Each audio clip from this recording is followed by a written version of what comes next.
Excuse me, princess. Hello? Things in the light are not the same in the dark. Help me! She's depending on you.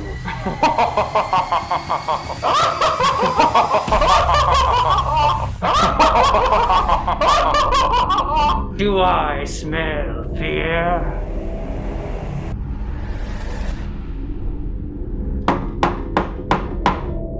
Well, come on. Open it.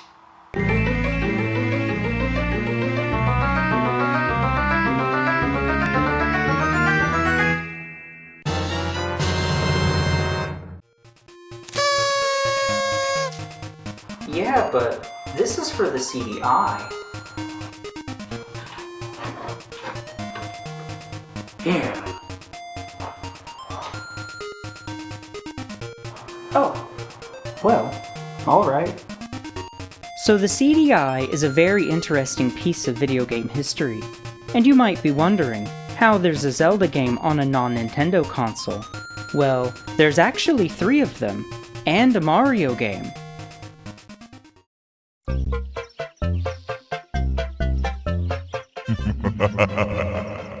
Nice of the princess to invite us over for a picnic, eh, Luigi? I hope she made lots of spaghetti. Luigi, look! It's from Bowser. Dear pesky plumbers, the Koopalings and I have taken over the Mushroom Kingdom. The princess is now a permanent guest at one of my 7 Koopa hotels. I dare you to find her if you can. We gotta find the princess. And you gotta help us. Now long ago, Nintendo was the only king who reigned over the video game landscape. It was a prosperous and peaceful time, but the golden power that lay hidden within it was soon to be discovered, for Sony developed and manufactured the Super Nintendo sound chip. At the time of the Super Nintendo's development, Sony wasn't interested in developing or publishing video games, and the Super sound chip was just sort of an off thing for them. However, the guy in charge of designing the sound chip made a pitch at Nintendo. He thought the new CD-ROM format would make their upcoming machine even more super than it already was. But Nintendo believed that discs were still too slow, which also seems to be a thought that they're looping back around to in the modern day.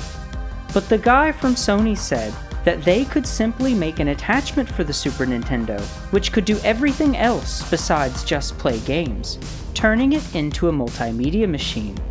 Nintendo liked that idea, and their agreement was that Sony would develop a CD-ROM attachment for the Super Nintendo, and then also develop a separate Sony-branded console that could play both Super Nintendo games as well as the Super Disc games.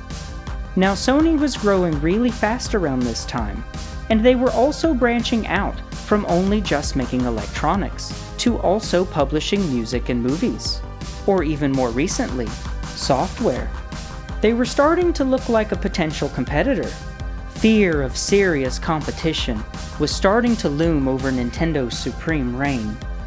Also, under their agreement, Sony would develop and retain full control over the Super Disc format, while also having the rights for lots of Nintendo licenses. And then Sony would also be the sole benefactor for music and movies published for it. Seems like a deal too good to be true. And with Sony now being viewed as a potential competitor, rather than just simply one of their hardware manufacturers, Nintendo was starting to get wet feet. But also, Sony was still the sole provider of the Super Nintendo sound chip, and they required developers to buy its very expensive proprietary audio dev kit. And Nintendo was starting to think that Sony might just be using them for their own greater ambitions. So Nintendo had begun shopping around and considering other electronics manufacturers for their future projects. It was too late to go without Sony's sound chip, but Nintendo canceled their agreement with Sony to develop the Super Disc add-on. They still quite liked that idea though, and had signed another contract with Philips to manufacture it for them. Because Philips, you see, was a competitor of Sony. The enemy of my enemy, is my ally. At the 1991 Consumer Electronics Show, Sony announced its Super Nintendo CD system, the PlayStation, and the very next day, Nintendo revealed its new partnership with Philips at the very same show, which surprised everyone, including Sony. Needless to say, Sony became a heated, jealous girlfriend. It became a hot and heated love triangle. Sony didn't want to lose this relationship. She was into older guys and needed a daddy, because while they were now interested in entering the video game market, they thought that partnering with a more experienced game company like Nintendo would be better for them. Now, while Sony and Nintendo were trying to resolve their differences, Sony had already produced a few hundred of their Super Nintendo compatible PlayStations, and was also already developing software for it. But a year later, Sony broke it off with Nintendo and decided it would be best if they went their separate ways, because Sony was ready to do their own thing. Now, Nintendo was sort of going back and forth between Sony and Philips, like a two-timing boyfriend. And they'd also already made a deal with Philips, because they like to commit early. But then after getting dumped by Sony, Nintendo decided to cancel the whole CD thing altogether. And the only reason they hooked up with Philips anyway was just to make Sony jealous, because announcing a partnership with their direct competitor at that show was like a really shy and immature way to say it's over between them. So in the end, everyone goes their separate ways. But you see, Philips had already secured the rights to develop a few Nintendo titles, and was sort of also midway into the development of their very own disk system. So instead of manufacturing an add-on for the Super Nintendo, they decided to release their very own system. This may look like an ordinary compact disc, but actually, it's an interactive encyclopedia. A stimulating match with a tennis pro. An interactive adventure through fantastic worlds. A glimpse into the world of Vincent van Gogh, or even a feature-length Hollywood movie. This is CDI. Compact Disc Interactive, a new world standard in multimedia home entertainment from Philips Electronics. You might expect to pay over $1,000 for an entertainment system that does this much, but now you can own a Philips CDI player for only $499. You can choose from more than 100 interactive titles by world-renowned publishers. CDI titles start at just $15. During this special TV promotion, we'll include Compton's Interactive Encyclopedia on disc, a $299 retail value, yours free during this limited time offer. Call the number on your screen now for a free brochure and for the location of your nearest CDI retailer. The Philips CDI debuted in 1991 as the world's first multimedia machine. For $500, you could experience the magic of what would later become a YouTube-proof legacy. My favorite one is where you can watch this guy read the entire Bible, and this video is for real, days long. Now $500 in '91 is well over $1,000 in today's money to play some of the best, worst games of all time. Philips knew that their games were bad, so they marketed it at old people as an all-in-one high-tech family machine. You can really tell who these ads are for right away.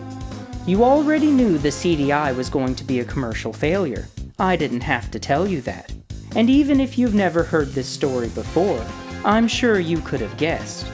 Now, it did so bad that they would then start selling publishing rights for other manufacturers to produce it. And the one that I happen to have is the Magnavox one. And it sucks. Like a lot. If you ever plan to get one of these, please get a proper branded Philips one, because the Magnavox one doesn't have an ejectable disc tray. So it's a top loader, and you open it by pressing the lid down. There's not an open button for it, like every other top-loading disc system. And it also doesn't open very far. You have to pry it up with your hands, and you have to use an uncomfortable amount of force to do it. It feels cheap and fragile. Now when you put the disc in there, it doesn't snap into position or anything, like how those center holes on discs usually do for games. It's just laying on there kind of loose, and that centerpiece that holds it in is like a plastic-covered foam. You can see how mine is deteriorating, and scraps of it are probably working their way around into places that they really shouldn't be. Now when you're done playing a game on this thing, don't be too hasty to pull that disc out, because you have to push down the lid to open it, and that disc will still be spinning for a moment. If you push down that lid while the disc is still spinning, you could scratch up your game and ruin it in an instant. And when you're playing really rare or expensive games like these, you just have to tiptoe around the machine every time you use it. So lots of developers had their own brand of CDI players. And something extremely interesting is that in the mid-80s, Sony worked together with Philips before all of this to develop the CDI format, which stands for Compact Disc Interactive. This new format would support audio, video, text, and graphics to all be read from the same disc. But also, this thing is kind of neat. It's a portable Sony CDI player, which plays both music CDs as well as the Philips CDI games. It was marketed as the Intelligent Discman, which was Sony's popular brand of portable CD players. We mostly remember the CDI today for its bad video games, but they were actually aiming for a more broad, home entertainment and educational sort of thing. And Nintendo just so happened to stir the pot the right way at the right time to give this thing a legacy. So interactive encyclopedias and museum tours were actually a really cool novelty before internet access became widespread. But you can also surprisingly connect this thing to the internet. They had some subscription features, but you could also access your email and just plainly old browse the web. Or play online? What games for this can I play online? The only one I could find is this game called Ram Raid, which was a first-person shooter, and you could play online multiplayer if you were a CD online subscriber. This is absolutely crazy for '91, because this thing released only a few months after the Super Nintendo hit America. This is like just right at the crack of the World Wide Web, which was the world's first internet browser, and Windows is still only on version 3.0. The Philips CDI was actually packing, so let's see it for ourselves. It might just be the model of CDI that I've got, but have you ever seen a power supply with this kind of plug? It looks like a phone cord or an Ethernet cable. It's so bizarre. But at least it doesn't have one of those bricks over the prongs. Why did it take developers so long to figure out that they could put this bit further down the cord? The Magnavox CDI also got a standard 3-prong audio-video setup, which is certainly convenient, but it's also sort of an oddity for this time. So in the modern day, just about everything uses HDMI, and it's all standard. But there was a time when so many consoles each had their own proprietary audio-video cables, and you either had to have that specific branded one or get some sort of adapter for it. The Model 1, Super, and Genesis can each both use the same RF switch as the NES, but then all the later models each have their own special cables. So every time you want to play something else, you gotta get behind that bulky box TV and switch those plugs. If you've never done it before, it's a whole lot more work than it sounds, because that box is heavy, and it's probably connected to other stuff. So you can't exactly pull the whole thing out, or just turn it around. You would have to balance it on your hip while reaching around the thing, trying to feel around for the ports because you can't see back there. So having standard audio-video cables like this is really nice, because these are the same sort of cables that you would use for something like a VHS player. But now that we're all caught up on the CDI's history, let's get it. Ever so carefully push down the lid. Wouldn't want to damage a rare game like this.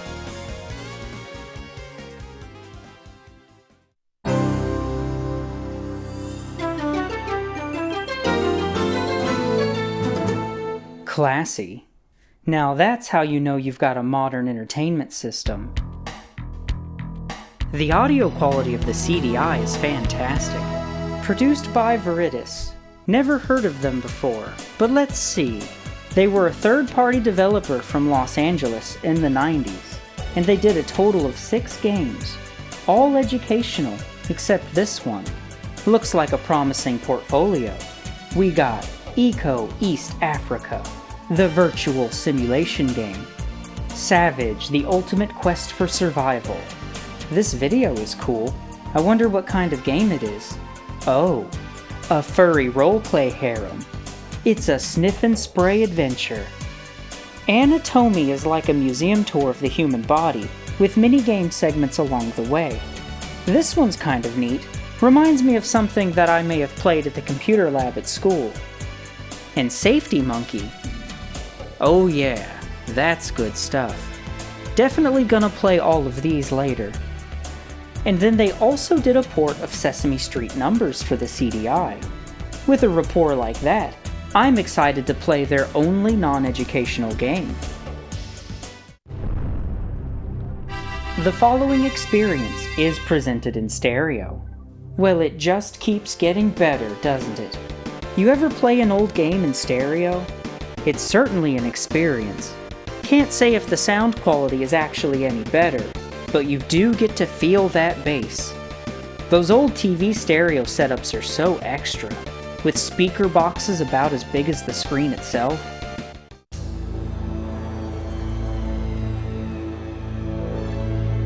Oh yeah, I can already tell this is gonna be epic.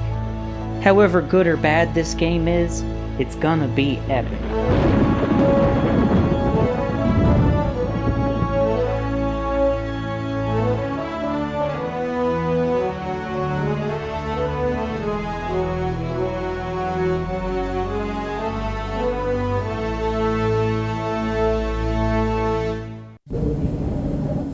There will be no more viewing tonight.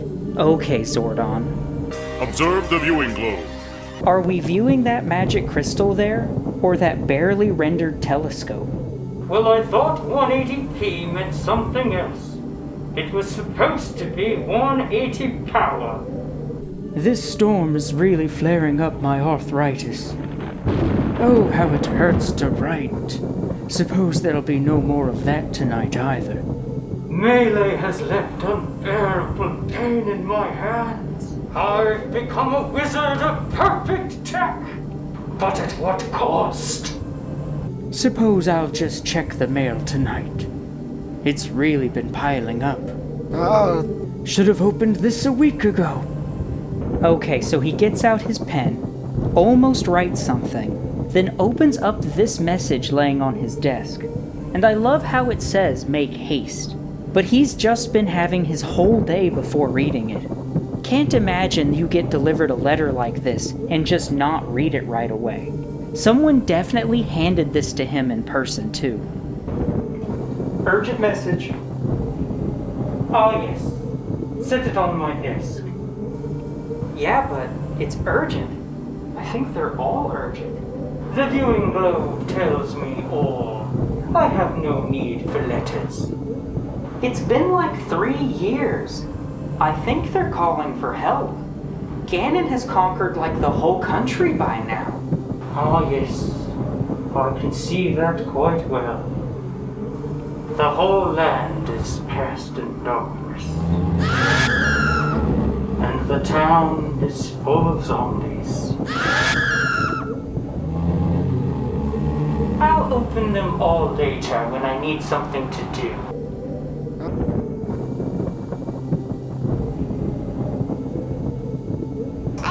Help you, please? Oh, don't be silly. You're a woman. And a child. But mostly because you're a woman. Where will we find the hero we need in such dire times? And so it was that Ganon, Lord of Darkness, had taken over Ptolemaic. He had stolen the treasured celestial signs and captured Link. A brave warrior would have to be found to face this evil monster. So Ganon stole the treasured celestial signs. Forget the Triforce. He after Sagittarius and Gemini. Boy got mad pussy game now. That's how he finally gonna pull a Zelda. Hey baby girl, when's your birthday? Best pickup line across all of human history. But he's also captured Link. Thought I was supposed to save Zelda. You still get to save me. Yeah, see? Okay. Observe the viewing globe. Have you tried the Popeye's chicken sandwich? Made with our buttermilk crispy chicken That's a and our really good delicious deal. toasted... I don't like them putting chemicals in the water that turn the friggin' frogs gay. Ganon's evil knows no bounds. Nintendo for a long time has historically shown that they hate their fans and absolutely despise when people play their games or enjoy their games in ways that they didn't plan for. These are dark times indeed. Nothing will stop the satanic total release. And then you wonder, how could they do this? Because they were given power in this dimension. Oh, how we must find a true champion of courage and strength. No, how progressive. All right then. And so I found this champion of strength and courage. It is you, Princess Zelda. With this magic pendant, go forth, and with each sign you gather, so too will you gain knowledge. Find your magic wand, use it wisely, and listen to your allies along the way. Go now, my princess, restore the celestial signs and rescue Link. Extra Dungeon is an all-new webcomic written and drawn by yours truly. There's cool animations and lots of little secrets to discover. You need to check this out. It's totally free. Plus, there's a shop with some sweet merch on there. And if you buy anything, it supports me directly. But you can also become a friend of the channel by becoming a member, or by joining me on Patreon. You could even choose the game for my next awesome video. And if you haven't done it already, subscribe and like this video, because we both know that you do. Okay, let's get back to it. Okay. Enter thy name. You already know what it is. Alright, we in there. So this is only a 2-button game, even though there's 3 buttons on the controller.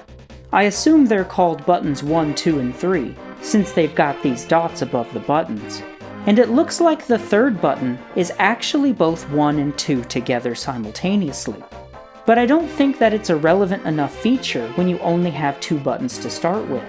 Especially because one of them usually has to be pause or menu, like in this game, since it doesn't have any function buttons like start or select. You could potentially make both buttons together a separate input, but that also seems like, why not just program a 3rd button? I wonder if any games can utilize the extra buttons on the remote, or if they're all just 2-button games. Anyway, we've got attack and pause, but we can't attack until we find a weapon first. Look at that beautiful inventory. Can't wait to fill this out. And then we can look at the map, but it's empty at the moment. So as you may already know, the original Zelda was the first console video game with a save feature. And what's neat is that the CDI has some internal memory for saving games. But unfortunately, mine and many others have their save batteries dried out by now, because the CDI also has an internal clock. Seems to be a common problem with a lot of old games. Some of the Pokemon games also have to face this same fate eventually. You could simply just replace the battery, and I've done it for a few of my cartridge games, but I don't know what that procedure looks like for the CDI, and I don't want to mess it up. So we're gonna have to run this all in one go.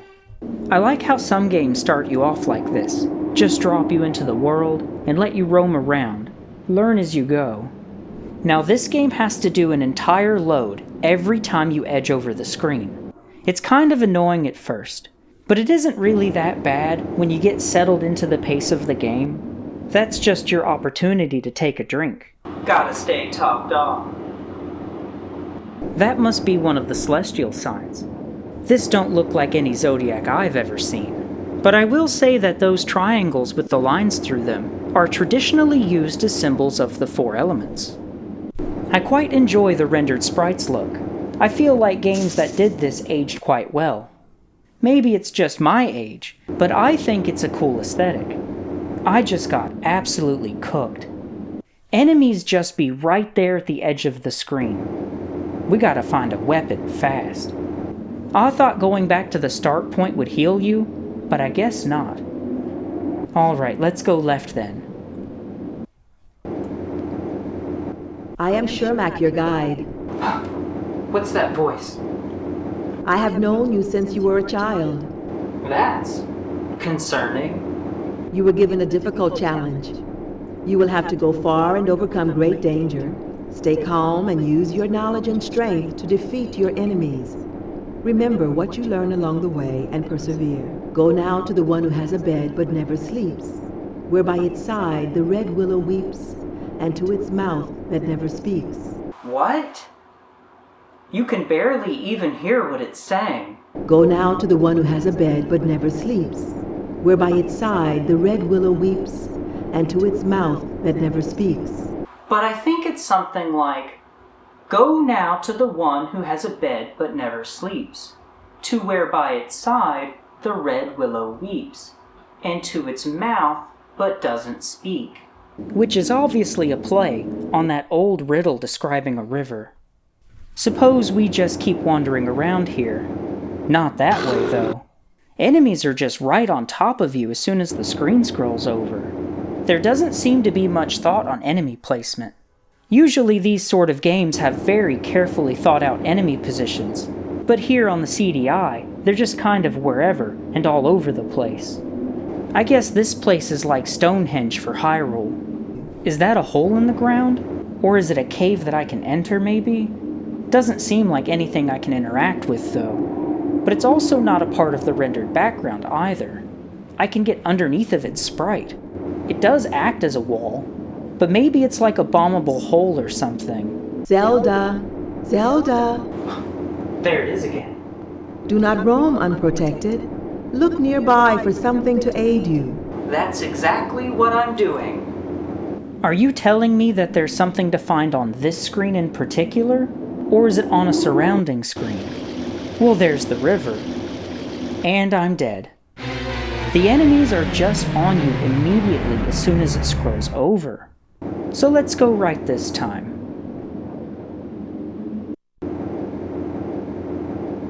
This whole time it was just one screen over from the start.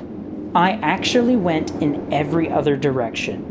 How about instead of all these obscure riddles, you could have said, "Hey idiot, go right." Or why couldn't you have just started me on this screen?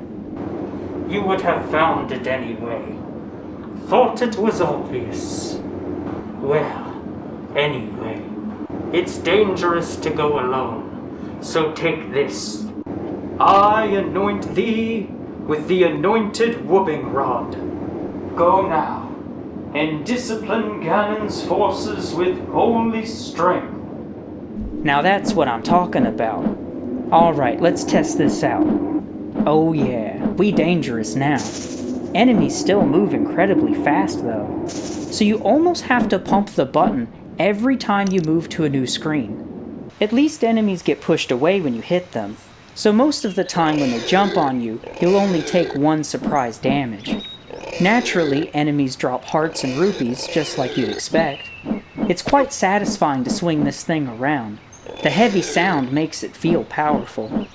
We got good enemy variety so far. I've barely explored past the start, and I've already seen a number of different enemy types.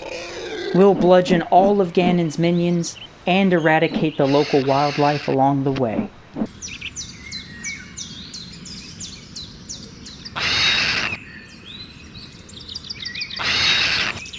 Forest of Oahan?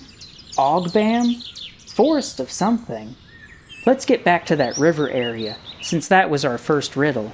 Oh, it's a merchant. Is that a sword and a shield? Come here, bright young lady. I have a wonderful bargain for you. Take some Ogam herb for free. Then look around. There's plenty to... Oops, I didn't mean to leave the screen. I wanted to hear him out. So I guess he only says it once, then. Seems weird that you can't push a button to make him talk again. We'll just have to remember to hold completely still when someone's talking. Because quite often in these old games, the NPC dialogue is your only way to know where to go. So enemies don't respawn unless you die, which is really nice. Suppose it's a trade-off for the load at every screen turn. So when she said the river had a mouth, she meant that literally. Guess we can't cross the river yet. These Yeti boys are a feisty bunch. Are they the same boomerang guys from Zelda 1? I wonder how many returning enemies we can spot. The Moblin Inn. Alright, well let's go check that out. It's a trap! These are those same flower boys from Zelda 1. They're especially threatening in Ocarina of Time, too. And they're kind of a pain in this game. They just don't stop shooting. Maybe this is an enemy to avoid fighting. They payin' up pretty good, though. It's not so bad when it's just one, but fighting 4 of them at once is chaotic with all of them shooting at you constantly. Never mind. Forget that. P-Hat's got no cap. Alright, we got 100 money. Let's go buy that sword. In order to buy something, you have to select the rupee from your inventory. Superfluous design. That was a wise purchase, young princess. Indeed.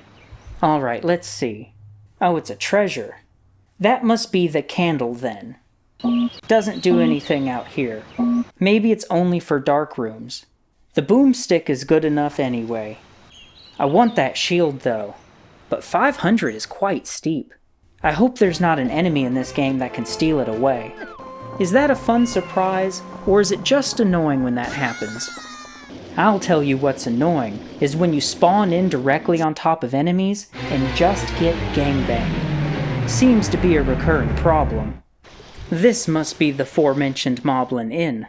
Oh, fair princess, pity a suffering creature exiled from great Wimbish in the north.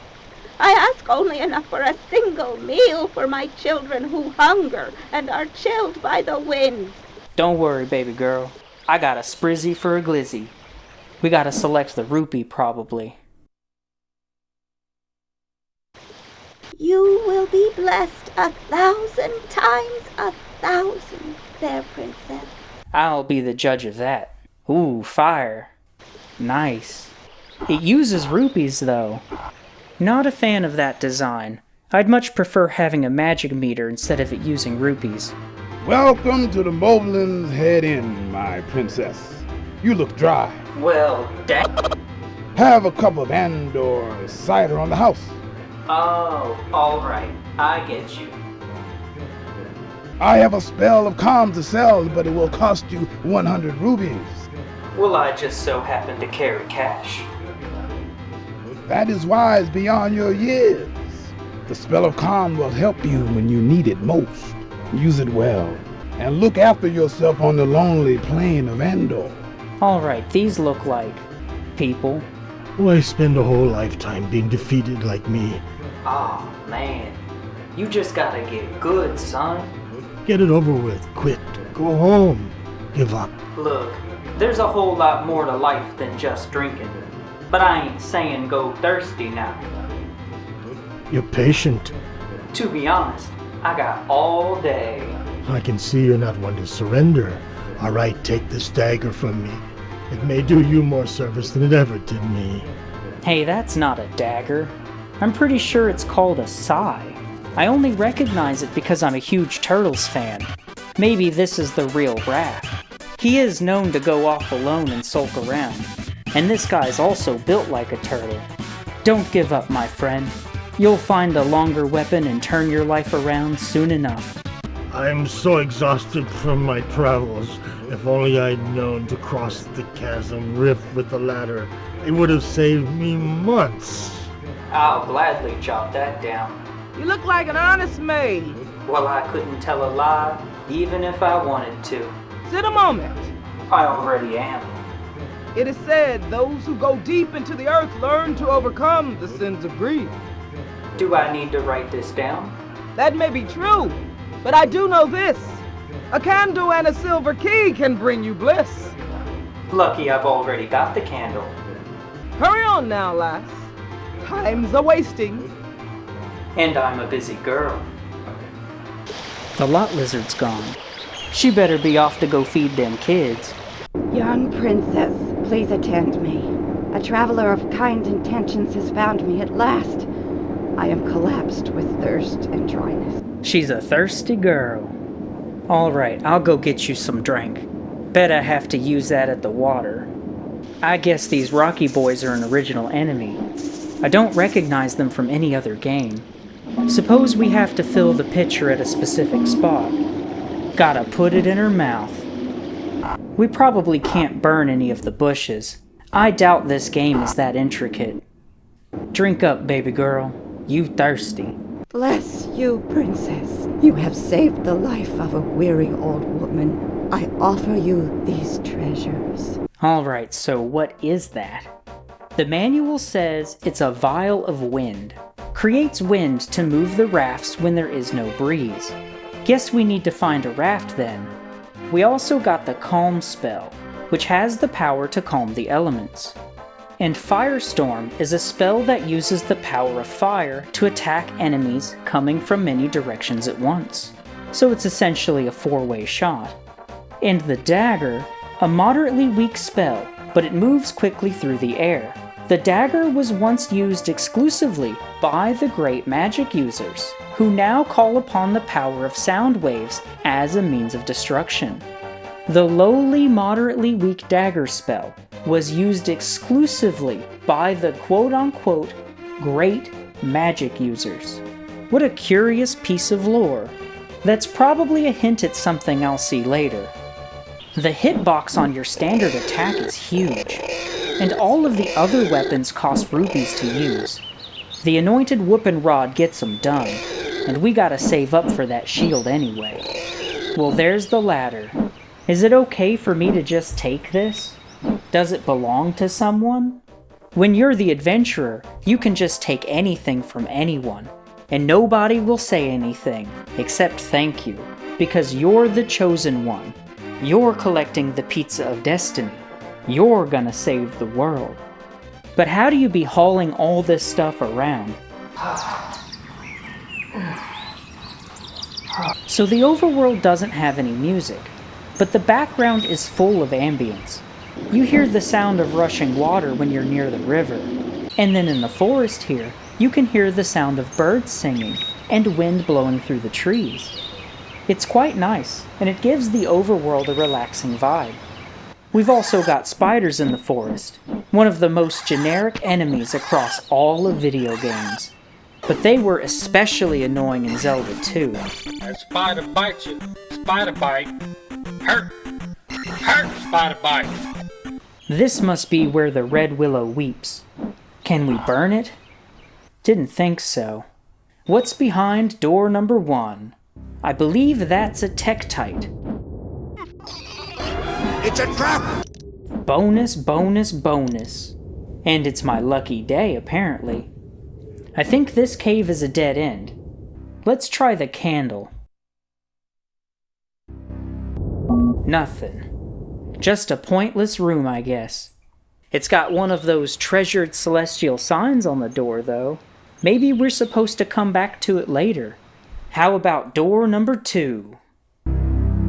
Beware the evils of greed. There's that voice again. Act quickly. Where are you? Think on your feet, and you will be rewarded. Get out of my head. Do not come in here. You're not wanted. I am Lord, and this is my shrine, all mine. Was any of that coherent speech? I'm losing it. Ah, yes. This must be that chasm we were warned about.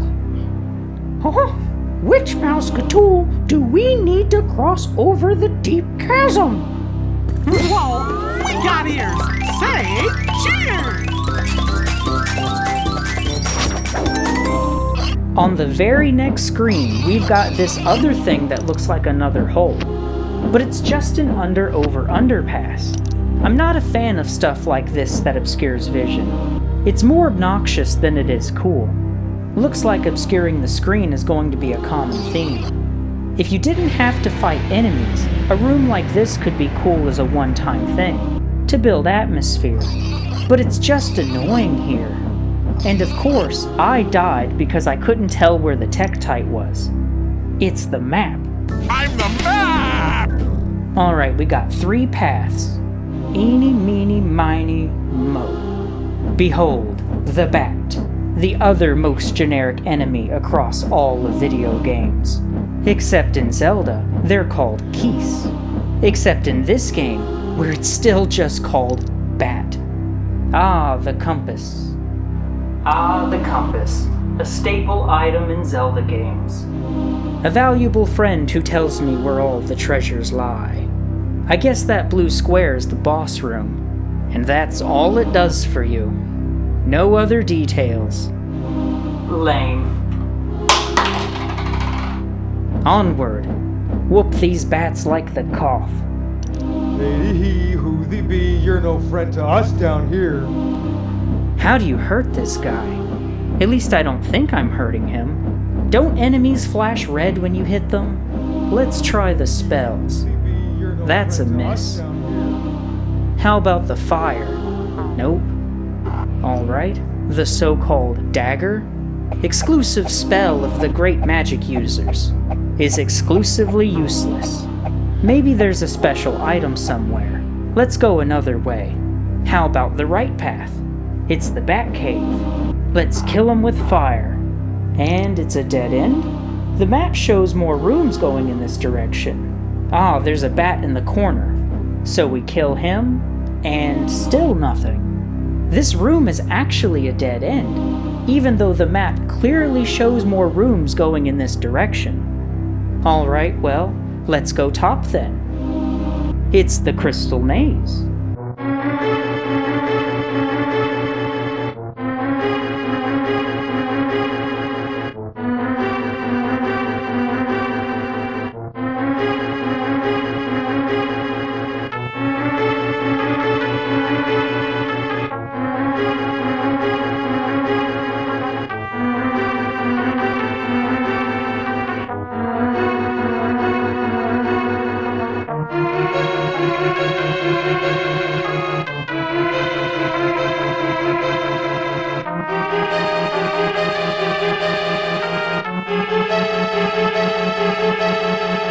Behold, a fancy pair of red boots.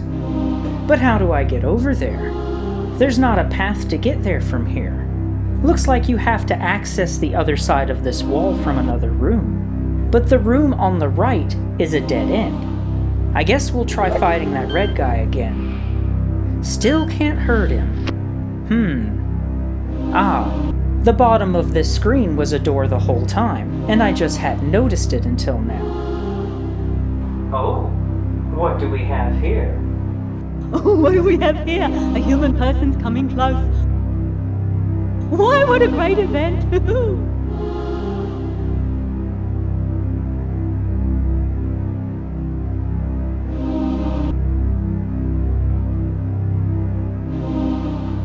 Why, what a great event! It isn't cursed, is it? Let's see. Jade Ring. This rather weak weapon is known to work against those who protect the greedy. Alright, I'm gonna put it on. You're sure it's not cursed, right? Why, what a great event! Maybe this'll take that prick out. Boom! Major damage! Drilled that weak spot! It's finally taken down! I've failed in my mission. Lord, this enemy is coming! Oh, he's special. Now I feel bad. So the bottom path loops back around to all of the other rooms that we couldn't access. But the map would have you think otherwise. And this room which we're in now is connected to this room up here, so what's even the point of this map? Who can help you say, hey, I figured out a way? And that maze isn't even actually a maze. It's basically a straight path up on the other side. There's another window licker guard over here. I thought I was alone here. Lord, an enemy is in your cave. But just like the previous one, you could just skip past and leave him alone. Which is probably the humane thing to do. This poor guy is actually just in a dead-end room, guarding nothing. At least he thinks he's protecting something, and that gives him something to hold on to. I really like this room. Wonder which way I should go, considering there's only one door. And there's no enemies in here either. Just a pointless room. But of course, I can't help myself to poking around in each corner, because of the null chance that there might actually be something there. I've got this compulsive urge to explore every corner, every edge. I just waste hours looking under every rock and every blade of grass. Ah yes, these games we play are all so complicated, aren't they? And now I'm hearing voices? I don't know what to do. Sometimes you just have to lock in and take the 50-50. What? And then that winds us around to those red ruby rain boots. So now that we've got ourselves a fresh pair of kicks, what do they do? It's not listed in the book either. Now close your eyes and tap your heels together 3 times. And think to yourself, there's no place like home. There's no place like home. There's no place like home.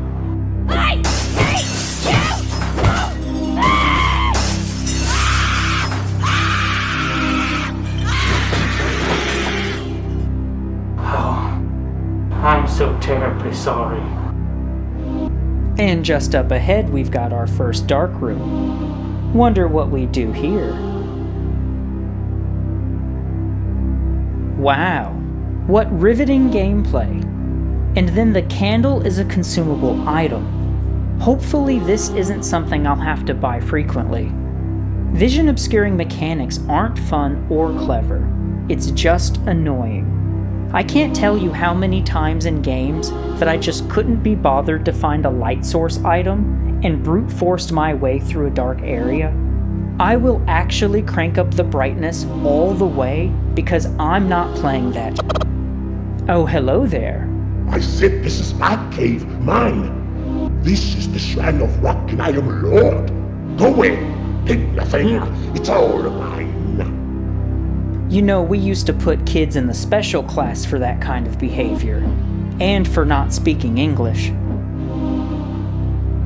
Hey, who goes there? Aren't you letting me and my boss, Lord? You can't come in here.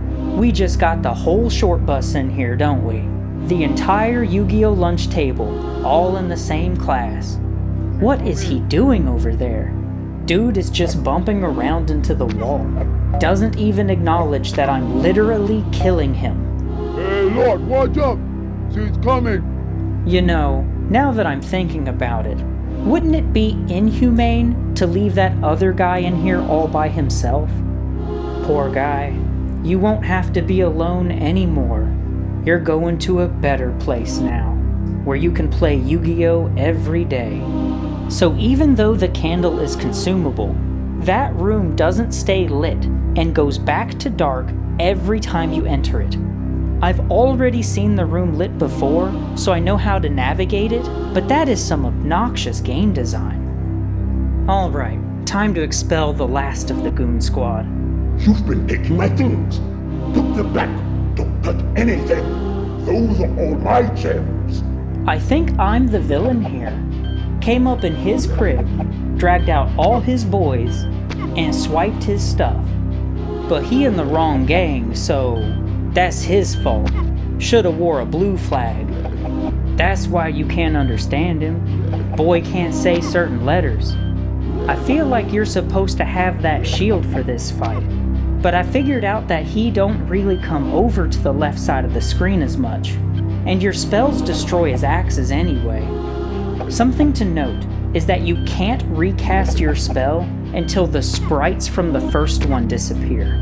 So this match boils down to a test of endurance.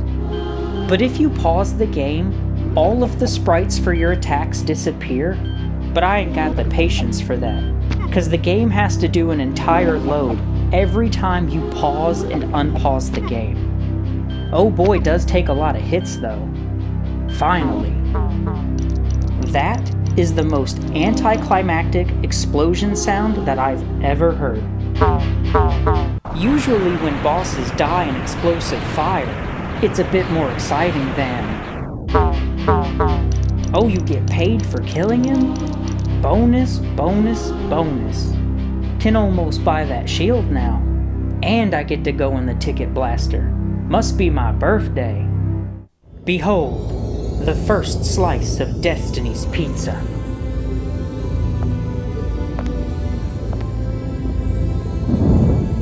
Congratulations, Zelda. You have prevailed. Hurry now. You must travel to a place festival. Rumor tells it is found in the great forest to the north. And remember, all is not what it seems.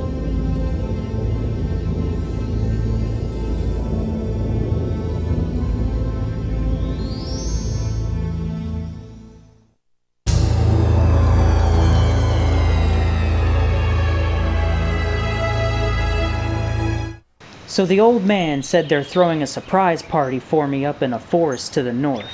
And with each slice of pizza, we get a little bit thicker. Let's take one more look into that other cave. Guess there's no significance to it. It's got a rune sign on the entrance, so you would think it's relevant. Guess we'll come back later then. Farm a couple of baddies on our way to that merchant, and buy the shield. That was a wise purchase, young princess. The manual says, this shield has magical abilities to protect Zelda from enemy weapon attacks. But because it uses magic, Zelda must concentrate to make it work. So you just have to stand still then. Let's see if it works. Wait, I can just walk on water now? The shield totally works, by the way, but I thought I was supposed to find a raft. Well, let's go buy another candle before we head off that way. Don't want to regret not having it later. That was a wise purchase, young princess. Oh, believe you me, I know. There's a path here by the shop I haven't checked yet. And there's a Boomerang Bill who drops his namesake weapon. Wonder if it does more damage than the other ones I got. Doesn't seem like it. And it doesn't come back to you either. So what's even the point of this? There's so many weapons in this game that are all just basically the same thing. Andor. This must be where we're at now, because that's pointing to the Dead End River's mouth. Findo. Perhaps this is where the Forspoken party's at. But alas, a cave. And spelunking we shall go, because I can't help myself. What do we have here? The manual says that the magical harp is known to have the power of teleportation, and it is rumored that, in shrines, it can be used to go back to the beginning of a shrine. So what else does it do? Doesn't activate in the cave, or outside either. Maybe that's all it does. These seabirds take more hits than that first boss did. This is ridiculous.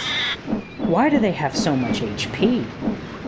None of my spells seem to hit a weakness on it either. Maybe I'm supposed to have a stronger weapon before going this way, but I still couldn't imagine giving a nuisance enemy like this so much health. I had 144 rupees when I left the cave, and I spent a large amount of time just hitting them with the standard attack. Absolutely insane. But then this rock monster on the very next screen dies in just 4 hits. Maybe there's just something special about them birds. Can't walk on the sea. We ain't got those Jesus Yeezus. Maybe that's what the raft is for. It's the Kame house. Imsuri, little one. You look weary. Nah, think I'll be okay.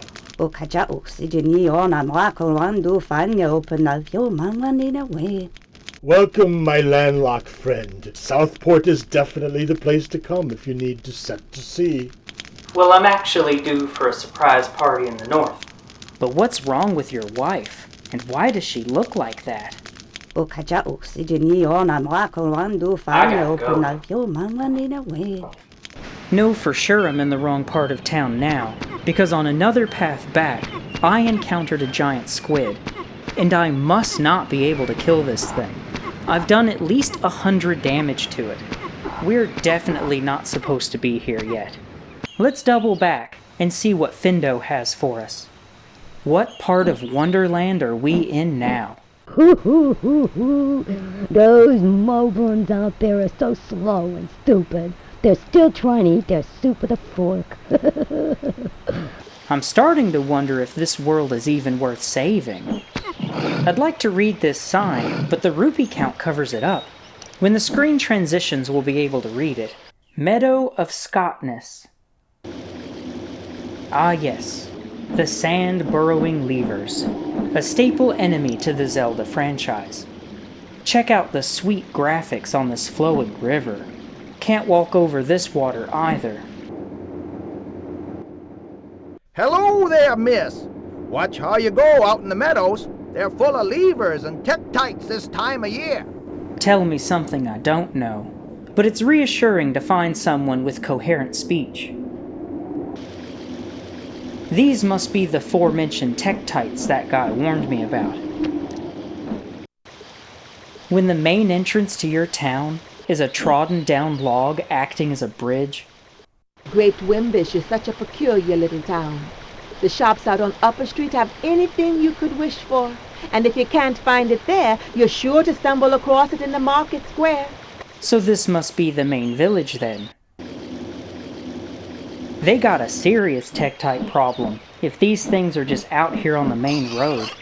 Nothing a little whooping rod can't fix. That would appear to be a rafty piece of wood. Hope nobody minds if I just help myself to this. I am the adventurer after all. My husband and I ran the great locksmith forge for Warbane. Then Ganon came and pressed Warbane into service for his own evil plans.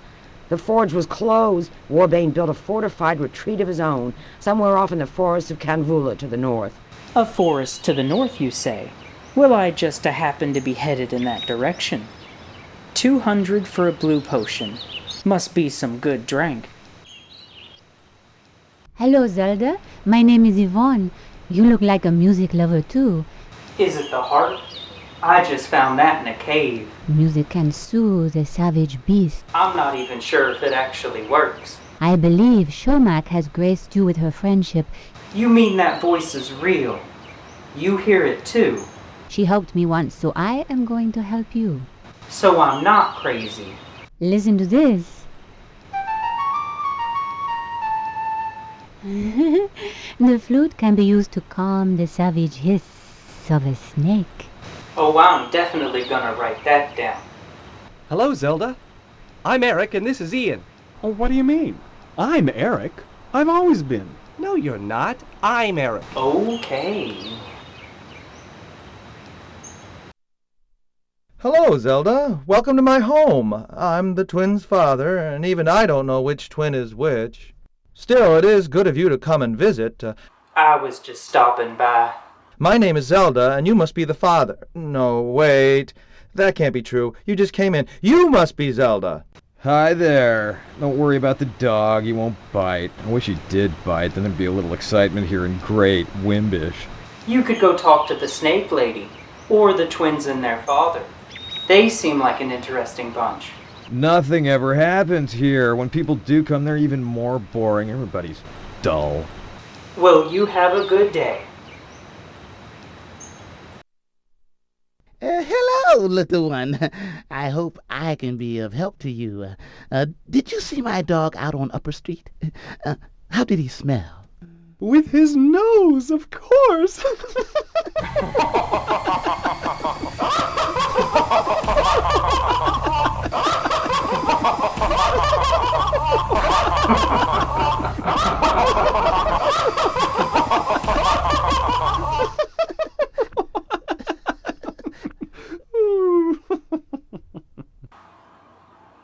It's not that funny.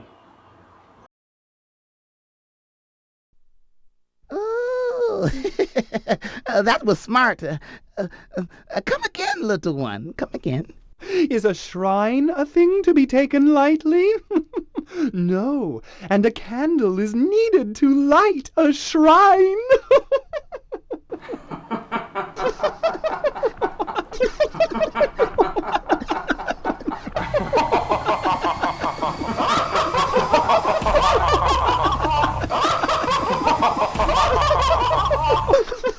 None of you are funny.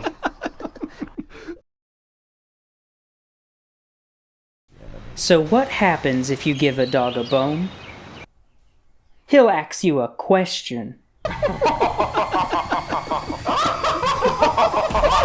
Stop! That's enough. And wouldn't you know, it shoots out of the wand like a projectile. Is it just another lame spell? The manual says, this axe was owned by a woodsman. It was carried by the woodsman's canine friend, who got lost in the woods one day. Ah, yep. At last, Madame Kriegel is approached by an innocent who wishes to grow in the use of magic and spells. Well, it just kind of happens that every item I pick up turns into a spell. My old friend Shermack has told me of your coming. I have awaited you many moons and suns. Why does that not surprise me? It is important to remember that magic adornments will defend thee from many beings who will attack you with magic.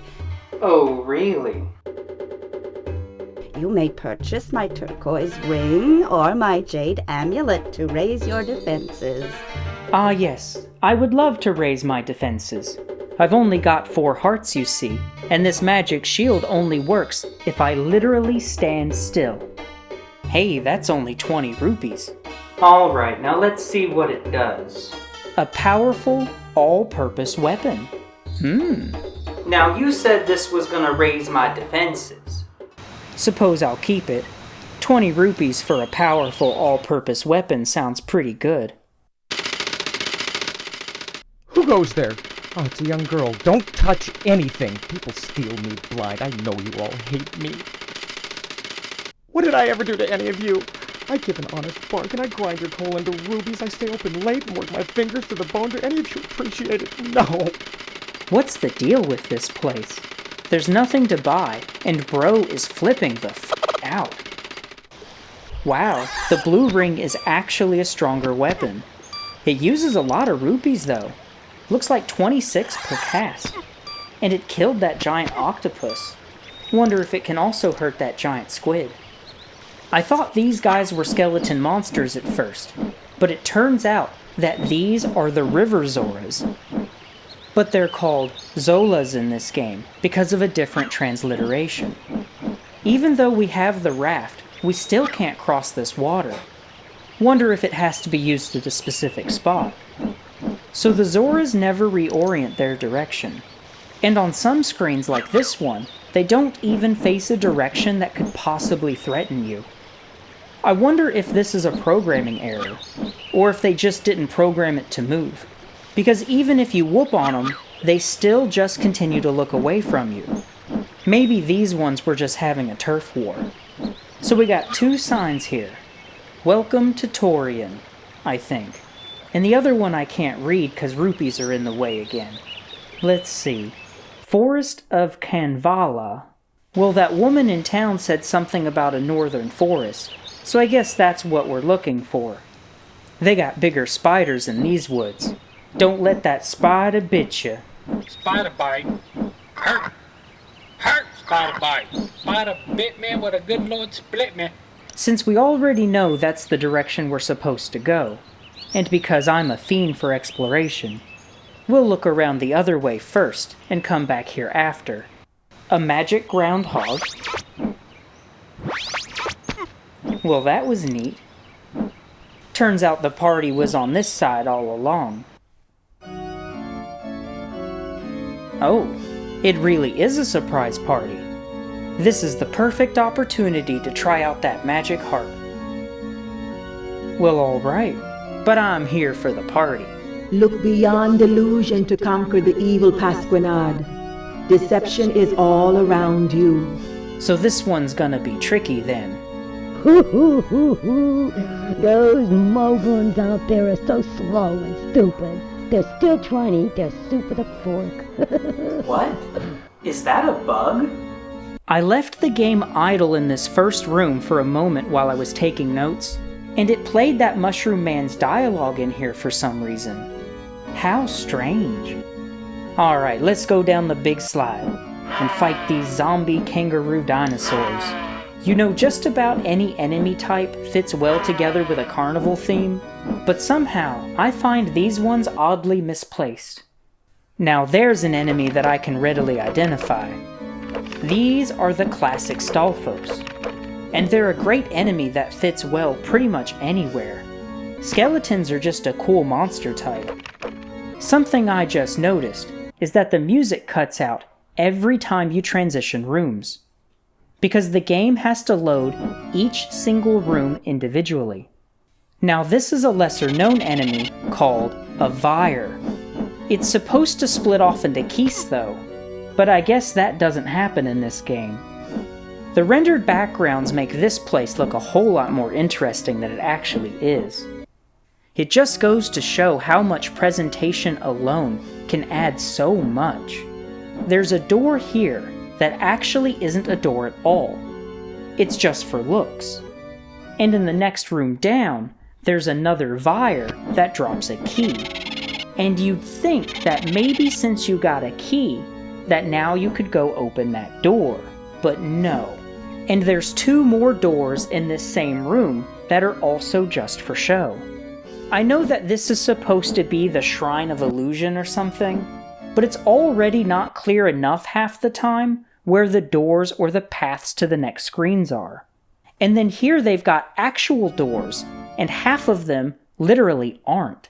You should be able to deduce that these aren't actual doors by looking at the map, but in the first dungeon, the map wasn't helpful at all. So how do I know that I can trust it here? And the only room left that appears to be the way forward has an enemy in it that I can't whoop on. I'm pretty sure defeating him will open up the next room, but nothing I have can hurt it. The map says I need to move right, but there's also that big old door in the back, and you might think that the key would open that big door, but it doesn't. It's also just for show. I think. I threw my entire arsenal at this thing, and nothing I've got can hurt it. Not even the super powerful all-purpose turquoise ring. I'll just have to explore the overworld some more, and come back later. This also gives us a chance to farm up for the rest of our shopping. This is a cool place. Looks like the ruins of a castle. Hail, Princess Zelda, friend of Shermac. I am Sir Basil of Ptolemac, and Shermac has sent me to assist you. Oh, I love Basil. Dude just randomly gave me a sword. You seem tired now, Zelda. Leave off the contest and come back another day. A contest, you say? Is it because I'm missing a heart? And wouldn't you guess, the sword shoots out like a spell.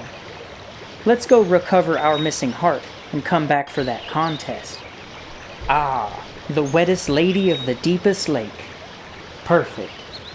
Let's go back and see about this contest. And it's a bunch of nothing.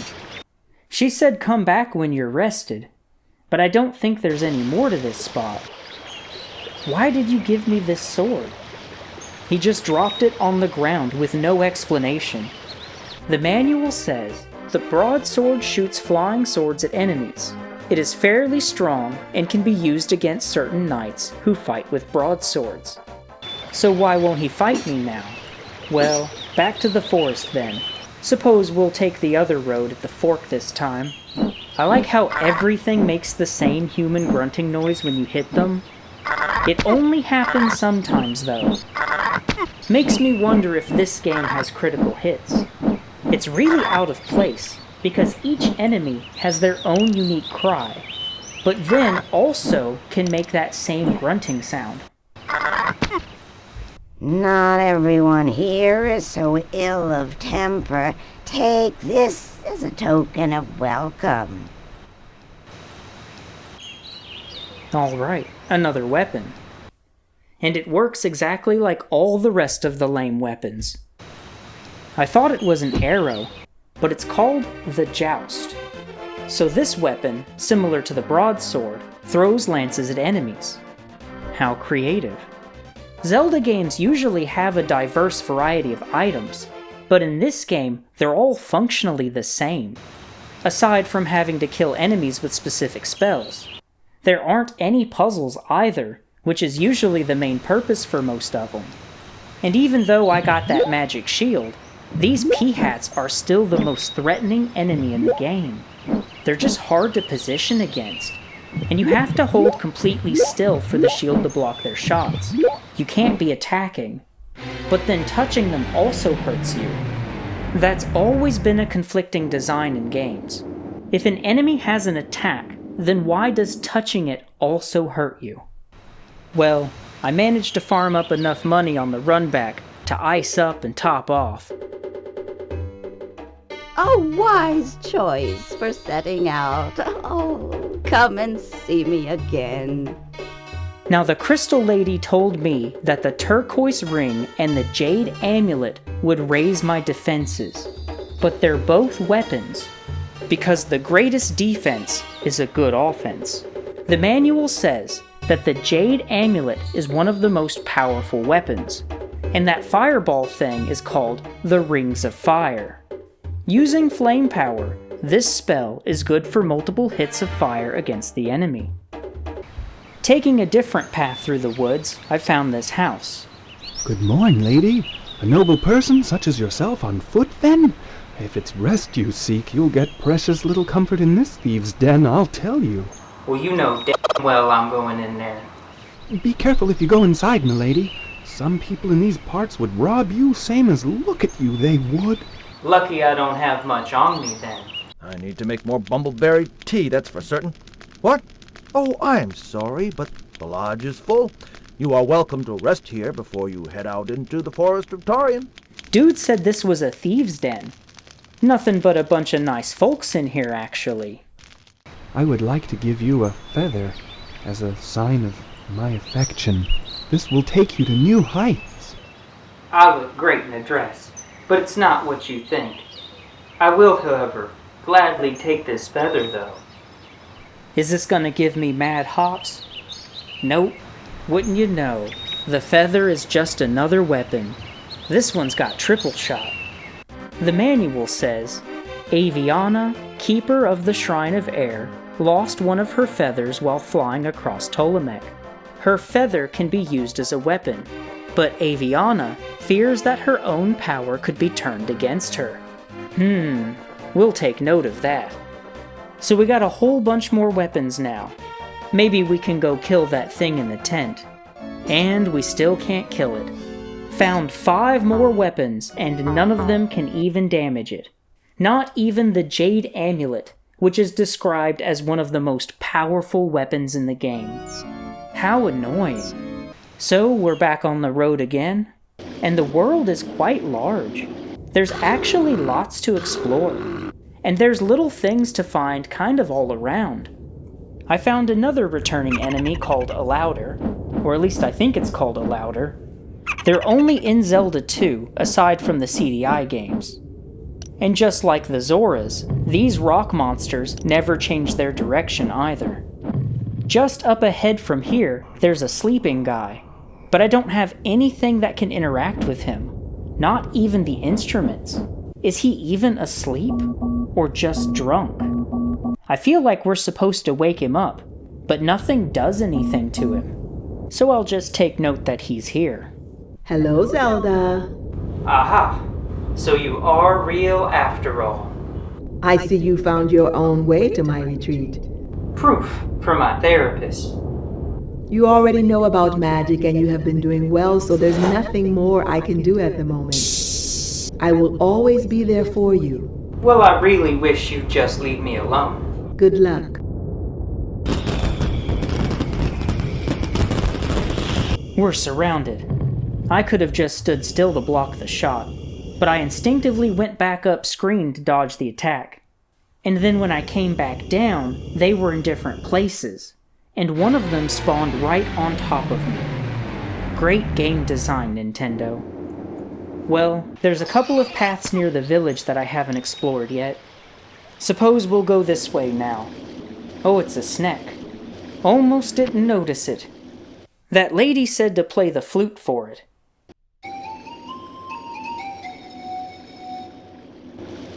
I don't know what I was expecting, but it wasn't that. What era does this game even take place in? Well, let's see what it is. Of course it's a weapon. Would you call this a spell? I cast a literal flamethrower. Ready to see some magic? Abracadabra, motherfuckers.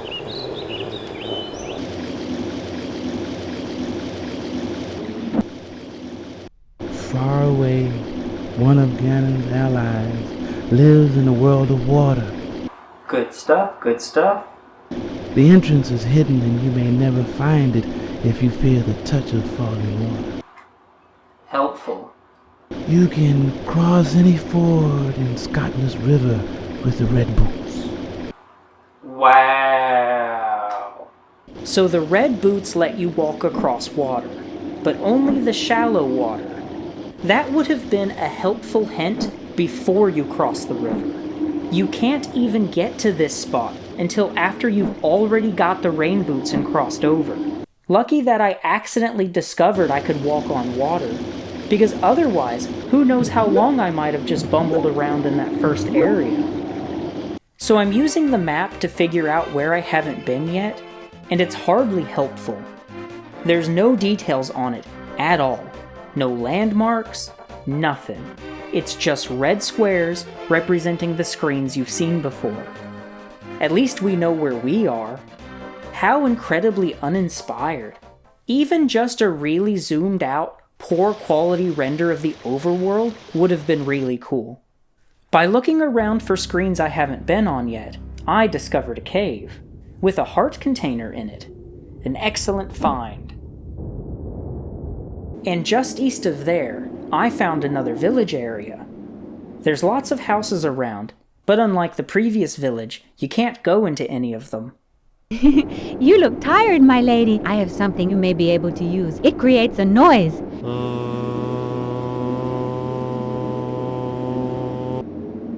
Welcome to our fair village, my princess. Fair is fine. I'd call it mid. We have heard of your coming. Everybody knows who I am. Please accept this token of welcome. Gladly. Let all around who hear my song know that Zelda, brave and strong, will rid this land of every sadness. And Ganon too, that prince of badness, Ganon too, that prince of badness. Alright, let's go see if one of these new weapons can finally slay that circus beast. Navigating back to the shrine is such a chore, because the overworld map in this game is hardly useful. You would think that at least shrines or towns would be marked, or anything. But alas, here comes the birthday girl. Take this.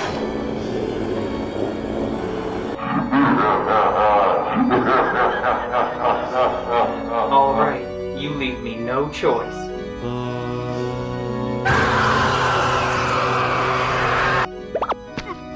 What a lame dungeon puzzle. The only weapon that can damage this thing is some arbitrary spell that an NPC just randomly gives you for no other reason. Alright, it's one of these deals. Just gotta time it. Is that not a door? Guess not. So many bad visual choices. The game looks great graphically, but why would you make this look like a door when it's just not? I wonder if there was supposed to be more for this game, and they just didn't have time to finish it, or maybe they just forgot. Or the guy making the renders wasn't the same guy programming the dungeons. Who knows? But guess what? The very next enemy is another one of those boys that we can't damage. After throwing just about the whole bag at it, I remembered the so-called dagger was the exclusive spell used by the great magic users. How many weapons in this game only exist to damage a single enemy. It also only works from a distance, because your swing doesn't hurt them. They just had to place this enemy that you could only damage with a specific projectile around all these obstacles. Excellent game design.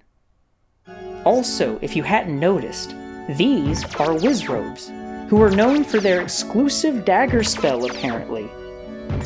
In this next room, the floor is like ice, and you have to slowly scoot around so that you don't fall off.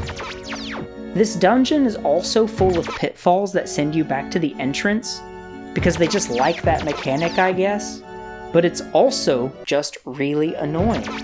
Like, this is a really easy room, but because falling sends you back to the entrance of the dungeon, it makes it feel anxious, which I guess is what they're going for. Usually pitfalls in Zelda games spawn you back in the same room, but here it's game over. Up ahead, we've got another returning enemy. I didn't know the name of this one until I looked it up, but there sure are a lot of eyeball monsters in Zelda, aren't there? Like, a lot of them. A Link to the Past alone has 3 separate eyeball bosses in the same one game. Well, killing all of them dropped an item, but I've got no idea what it is. It's a treasure, but it's not listed in the manual, and it doesn't even have a name. Items in the menu don't even have descriptions. I don't got a name, I don't got a basic description. Usually in Zelda games, whenever you pick something up, a little blurb comes up on the screen that tells you what it is. But I guess in this game they just couldn't be bothered. There's also another not door in this room. At least I don't think it's a door. The map doesn't show another room in that direction.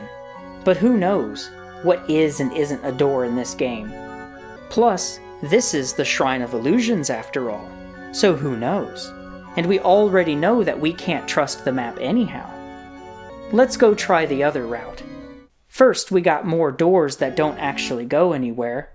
But seeing this makes it obvious that that treasure we just found is supposed to go in this cup to open that locked door. What clever game design. I quite like the fire sprayer though. At least it's not just another lame projectile. Speaking of which... Oh, it's not a weapon. It's a treasure. And using it in this room opened a door.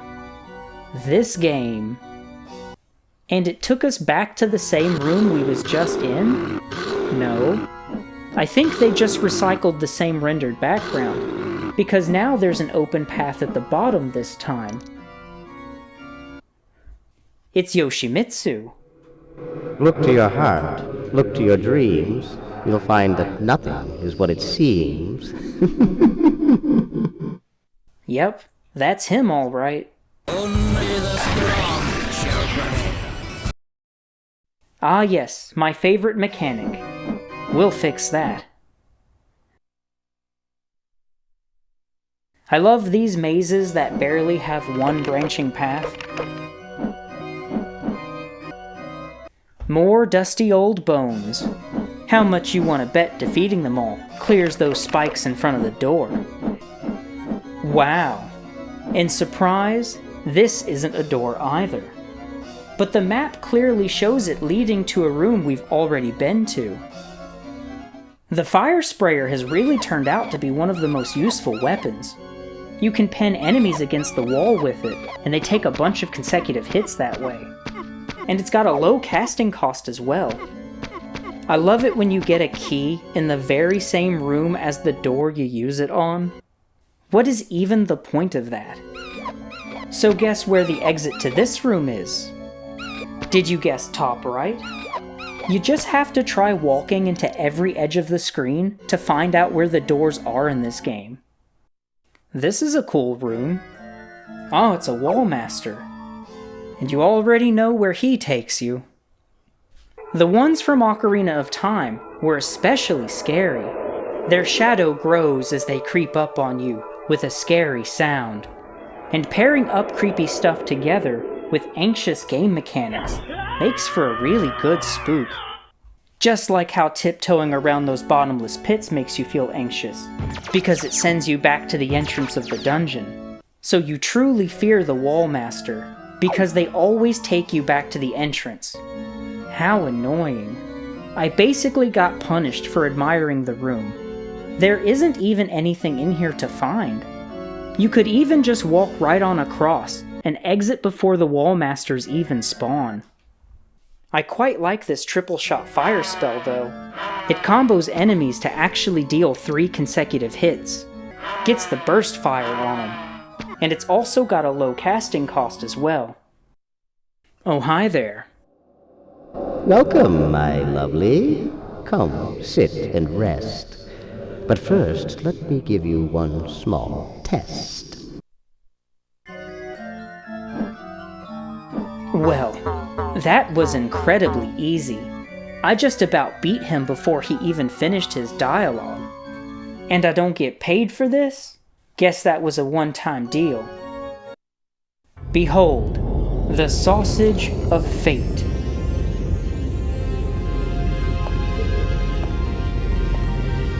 Sweet victory, but your journey has barely begun, my child.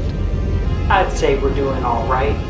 Beware of dangerous waters that await you. I'm the most dangerous thing in these streets. And watch for the mists high in the mountains. So they be smoking strong out there. Now get out. My story is on. Battle 1. Fight!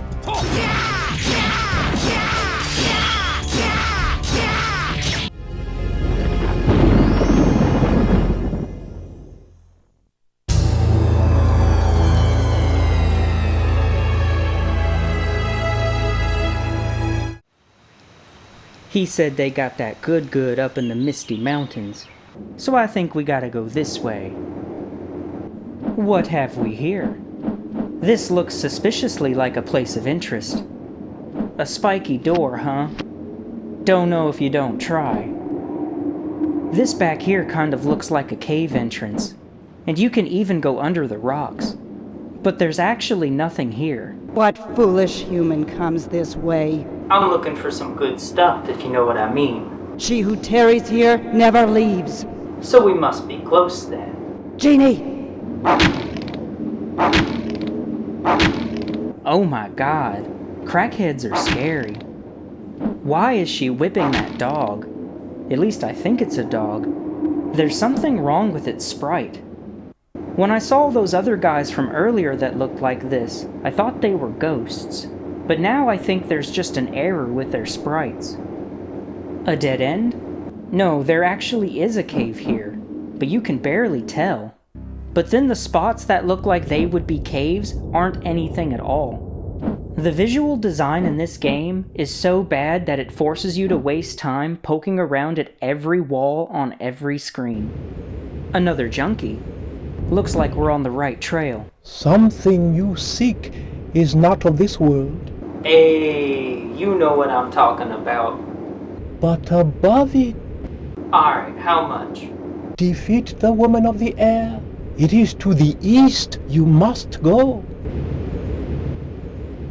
North Bubasha Desert. It looks like they misspelled desert and then covered up the extra S. Didn't have time to re-render the misspelled sign. Remember, desert has 2 S's because you always want seconds. And desert only has 1 S, cause that pussy dry as hell. Come in, sit with me, warm yourself by the fire. Don't mind if I do. I know it can get colder than Ganon's heart up here. Pass the marshmallows. But I've endured worse. Once, when I was in the forest of Torian, it was the forest of Canvula. No, it cannot be true, for Canvula wood is always hot. And I did say it was cold, right? Well, then it was the forest of Torian. Yeah, I don't know. But I'ma take these with me.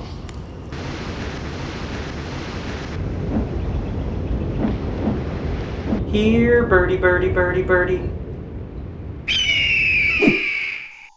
I like how they used the Egyptian bird hieroglyph for the bird palace. And here we got yet another enemy that you can only hurt with a specific weapon.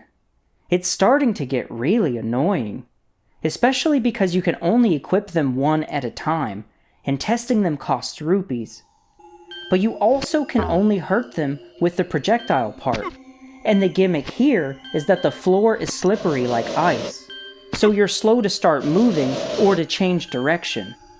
Like here in the next room, you can barely even get out from the door because they're on you immediately, and you can only damage them from a distance. It's obnoxiously hard to get enough distance on these things. Turns out that the calm spell is the one you use, because it's described as calming the elements. These waspy boys sure got a lot of HP. I've got an idea. Take this. It totally works, but wow, do these guys got a lot of health. Look at this. That's ridiculous. And it's still going. Jeez. I'm gonna spend all my rupees trying to kill this thing. Why do random nuisance enemies have more HP than bosses do? We killed that last boss in like 3 hits. There's no reason for this thing to have so much health. Finally. Wow. At least we got something for our perseverance. Did they give these things so much health, hoping that you would give up and miss the item? I love how we actually find a bow, but then still shoot the arrows out of our staff. You can never catch me! I stopped to listen to the dialogue here and died for it. But why can I not pass through this screen? That's definitely where the next room is. At least the map shows the next room on the right. There kind of looks like an opening here, but I can't get to it. Objects and their boundaries are just not laid out clearly enough. The most challenging part of this game is in trying to figure out where the paths are. It's so annoying. Guess I was just barely too high to reach it, because the exit to this room is sort of underneath this stuff in the foreground. I find it funny that random nuisance enemies have more health than the mini-bosses do. Wanna take a guess at where the exit to this room is? It's not up here, even though that looks almost exactly like a doorway. And it's not down here either, even though the entire room of the screen is completely clear. And although I already tried to exit from the right, I was just a hair too high and was barely missing the door. In this room we find the barely helpful compass. Just about every single dungeon is a straight shot anyway. Look at this map. There aren't any other floors, and all of these rooms are going to be connected, even though there's some weird gap between them. The compass tells you that the boss is in the very last room at the end, but do you even need it to tell you that? I do really like the aesthetic of this dungeon though, however visually inconsistent that it is. This game is consistently beautiful, and it's been fun to play so far, minus a few annoying design choices. Wow, are those pushable blocks? Maybe this game actually has puzzles after all. But these ones are just blocking the door until you defeat all the enemies.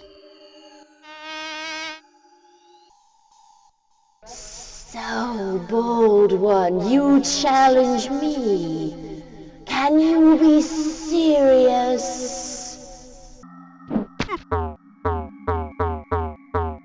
A magic carpet. And wouldn't you figure this one's not in the manual either? And because items in your inventory don't even have a name, I don't even know if it is magic. I have no idea what this is at all. Finally, an actual puzzle. Kind of. Pushing this block spawns enemies, and pushing the other one opens the door. Epic. Knowing that defeating all the enemies sometimes does something is enough to entice you to defeat all the enemies in every room all the time. And in this game, defeating enemies is 90% of all the event triggers. Don't know why I'm even complaining about that. I enjoy fighting them. I quite like this combat style actually. I just wish these dungeons were a bit more intricate. Speaking of which, not sure what to do here. Is this magic carpet supposed to be a flying rug? It doesn't seem to do anything. I have no idea what this item does, and it's not listed in the manual either. And objects don't even have names in the menu screen, so I don't even know what it might be called to have any kind of hint at what it might be. You see a clue? Where? I just noticed a switch moving around on the other side. I bet this is the only purpose for that bow and arrow. Work. Now we're on our way, bounding along in the blue. Oh, it's for us, the Isle of Mystery. A boatman's life is a life of the free. Is that dialogue supposed to play in this room? It sounds incredibly misplaced. Oh, that's right. Remember the manual says something about Birdo's feather being used against her. Get that burst fire on him. Can't be too close. Gotta keep our distance. When enemies flash blue, that means they're not taking any damage. I wonder if the bosses are on a set path, or if they actually have some kind of an AI. She takes 1.5 hearts for touching you. Standing in the corner still seems to be an effective boss strategy. It's getting close. Alright, that one was kind of tough.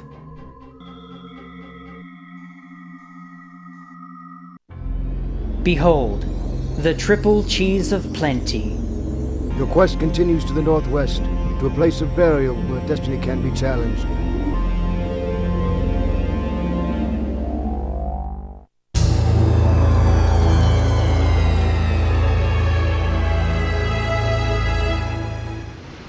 Old boy said the next party is in the northwest. It's probably that suspiciously important place with that spiky door. We'll explore around here for a bit, and then head back over there. I am called Mintal, and I know who you are. Everybody knows who I am. Do you not grow bored with your quest? It's an adventure. I certainly would. You just ain't cool like me. You again? Still here. I suppose you want rubies. They're called rupees, actually. And I got plenty. Is there information? I've got my handy-dandy notebook. Or directions to a shrine or whatnot? I already know where the next party is. Really, it is all too dull. Guess you weren't invited. What do you want with me? You bumped into me. Cannot someone other worthy help you? I can help myself, thank you. Even if I do help you, you cannot for a moment believe you shall defeat the mighty Ganon, do you? Well, he gonna see me coming. There's another one of those sleeping guys over here, but you can't even get close to this one. There's these walls that surround him, and then on the next screen down, there's an invisible wall that prevents you from going up there. And then that house he's at appears to have another entrance, but then there's another invisible wall that prevents you from getting to the door. So I wonder if there's actually something here, or if it's just an unfinished part of the game. Got a whole bunch of signs here. East Forest, South Badissi Desert, already been in that dry hoe. Pondas, Pendos, Ponderosa. Sounds delicious. Let's go there. Ponderosa, Ponderosa, doing it better, a great deal better. Right now, get a complete ribeye steak dinner with soup, salad buffet, sundae, and unlimited Pepsi, just $6.99. Try the new Ponderosa with their famous all-you-can-eat salad buffet, free refills on coffee and pop, and of course, juicy flame-broiled steak at reasonable prices, so you can treat the whole family. A complete ribeye steak dinner with soup, salad buffet, sundae, and unlimited Pepsi, just $6.99. Welcome to Jurassic Park.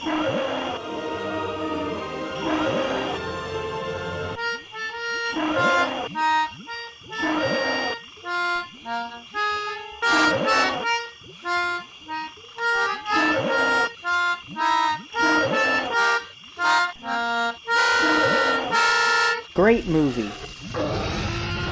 Terrible game. Hi there, Zelda. Sup? It's good to see you. I know, calm down. I hope you like the swamp. No, not really. We like it here because we know Ganon hates it. can't imagine why. X potion? What does that do?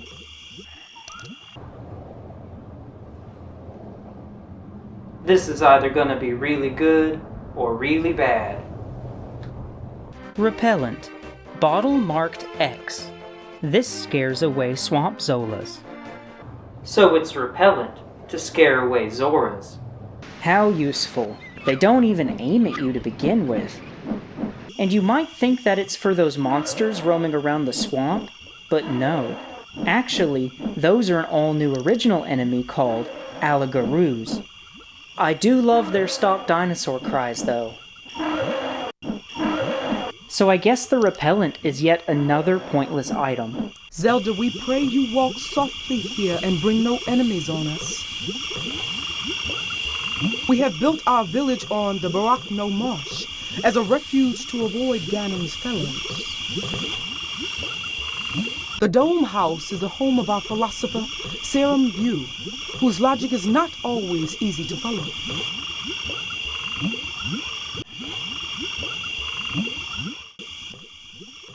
You are now in the presence of one whose feet have often touched the earth and whose eyes have seen what they have seen. That's a mad aura. Beware of all those beings who can harm thee, for they are dangerous, but be a friend of all who are true friends, for they may aid thee. Straight spittin'. After talking to their cult leader, I found a house that you can go in, but it doesn't transition to another room, and I just got totally stuck, because there's a whole bunch of jagged invisible walls in here. I wonder if it's on purpose. Perhaps this is another unfinished part of the game. It's good of you to come see me. Just passing by. I was the one who was guiding Link across Tolomak when we were spotted by one of Ganon's spies. So this is all your fault, then? I did what I could to stand with Link, but there were too many of them and he was taken. Is that why you came to the swamp? To hide like a I wish I could come with you, but as you can see, I have not recovered yet, and there is no way I could survive the North Desert. A beta like you'd only slow me down. Listen closely, and I will tell you what I can. Put some bass in your voice and I'll consider it. You must heed both Shermak and Gaspra. Well, they both crack heads. There is some envy between them, but it is a small thing and they both fight for the right in different ways. Thanks for the map, though. Wish I knew what it was for. Enemies are still frequently spawning right on top of you. And dying in the overworld sends you all the way back to that starting area. I was lucky to survive here, but still just about lost my entire health bar because an enemy spawned right on top of me. You typically don't even think about enemy placements in good games, because many things, just like this, when done right, go completely unnoticed, but frustratingly stands out like a sore thumb when it's done wrong. So Beta Bro just gave us a map, and it hasn't affected the overworld map at all. Judging by the symbol on it, it's probably for a dungeon, and having to find the map for inside of a dungeon from an NPC in the overworld is just as bad as arbitrarily having to find a weapon in the same way just to damage a single nuisance enemy. There are so many things about this game that stand out like a sore thumb. Hello there, young lady. Howdy. I am Foss, the boatman, and for 2 rubies I offer a tour to Mystery Island. Sounds like an adventure. What's on Mystery Island? Go on. If I told you, it wouldn't be a mystery.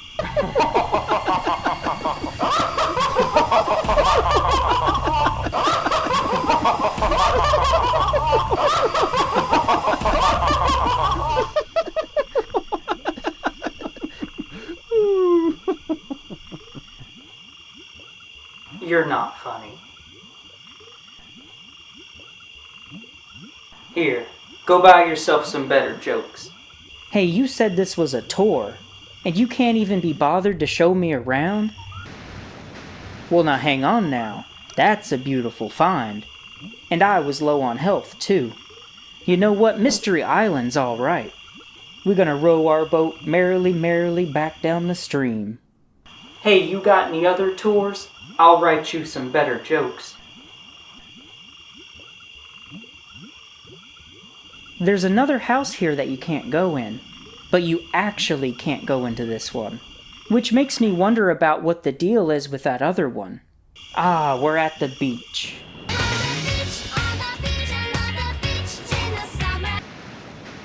And these are what the regular Zoras look like in this game. And as you can see, they also never change their direction to actually even try to attack you. So why is there a special potion to repel them? Zuri, hello there. Aloha. Did you see the shipwreck up the beach? No, but I'll keep a lookout.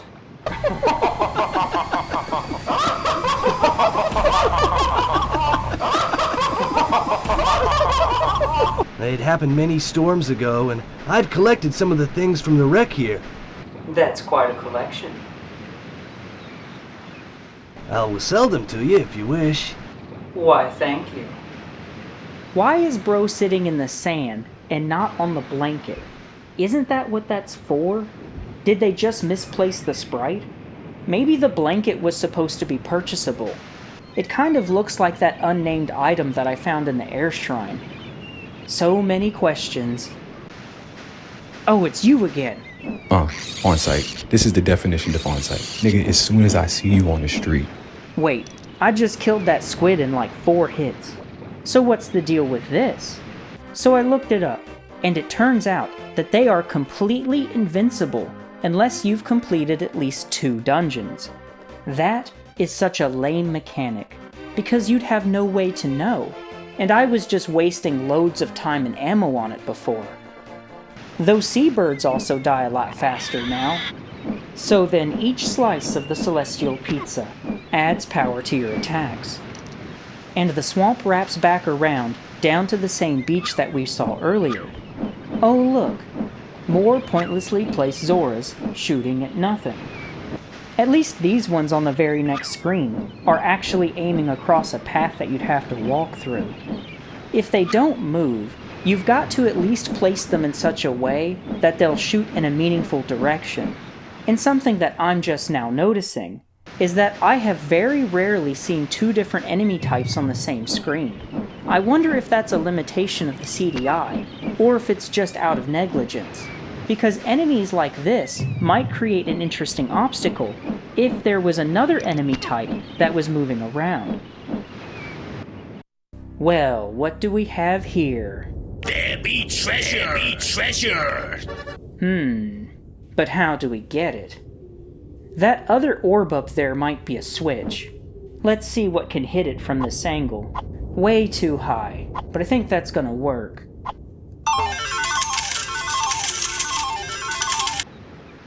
Guess nobody's home. Knock, knock. My delivery number's 69420. Nah, you supposed to say, who's there? Nobody's home! Go away! Fine, I ain't got jokes for you anyway. Welcome to the Seacoast Plain. We're too busy to help you now, miss. Find another seafarer. I respect your straightforwardness. That guy just randomly took 25 rupees for trying to talk to him. But then why were there no thieves in the thieves' den? And nobody in here says anything at all. Suppose this is my cue to come back later. It's time for that party in the northwest. You already know where it is. And that spiky door just disappears after you beat the Air Shrine. You don't have to use an item, it's not a puzzle, it just arbitrarily goes away. It's not like any of the dungeon items are actually meaningful outside of their one and only use, if they even have one. So why even restrict this area like that? They just really want you to complete them in a specific order. The old man said this was a place of burial, and judging by all the zombies, or Gibdos as they're properly called, I'd say we're in the right place. I really like the track that plays in here. It's dissonant and immersive. They always use these sort of tracks for spooky places in games. I'd like to imagine that there's just some disturbed soul playing the same dissonant song over and over again.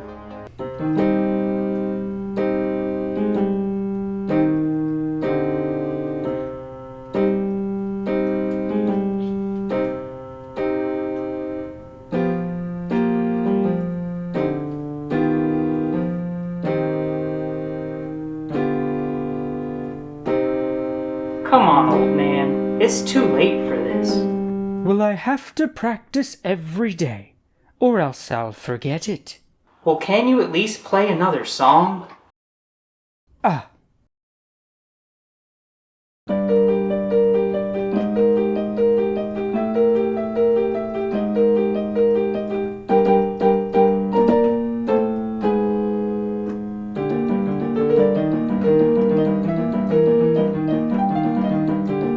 Just a dead end, I guess? Not even an item or a key? That's a first for this game. It's rare enough to find more than one path in any of the dungeons, and this one was just 3 consecutive rooms in a straight line for no reason. But because I'm a fiend for adventure, even if I had cleared the entire dungeon first without coming here, I would have then come back here to check those rooms anyway. Oh, it's these guys again. I love how there are so many weapons in this game that are all more or less the same and only exist to damage a specific enemy. Fate works in the light or dark, for princesses or fools. In my shrine, you have to play by my rules. I think you're spitting, but I can't hear you clearly enough to even know what you're actually saying. Fate works in the light or dark, for princesses or fools. In my shrine, you have to play by my rules. I'm just not picking up what you're putting down. Looks like we're still doing that thing with the non-doors. Oh wow, what a challenging maze. Wonder which way I should go. I will say that this place looks really cool. The presentation of this game is so good. A room with mixed enemies? Sort of. Those ping pong boys are more like hazards, cause you can't kill them.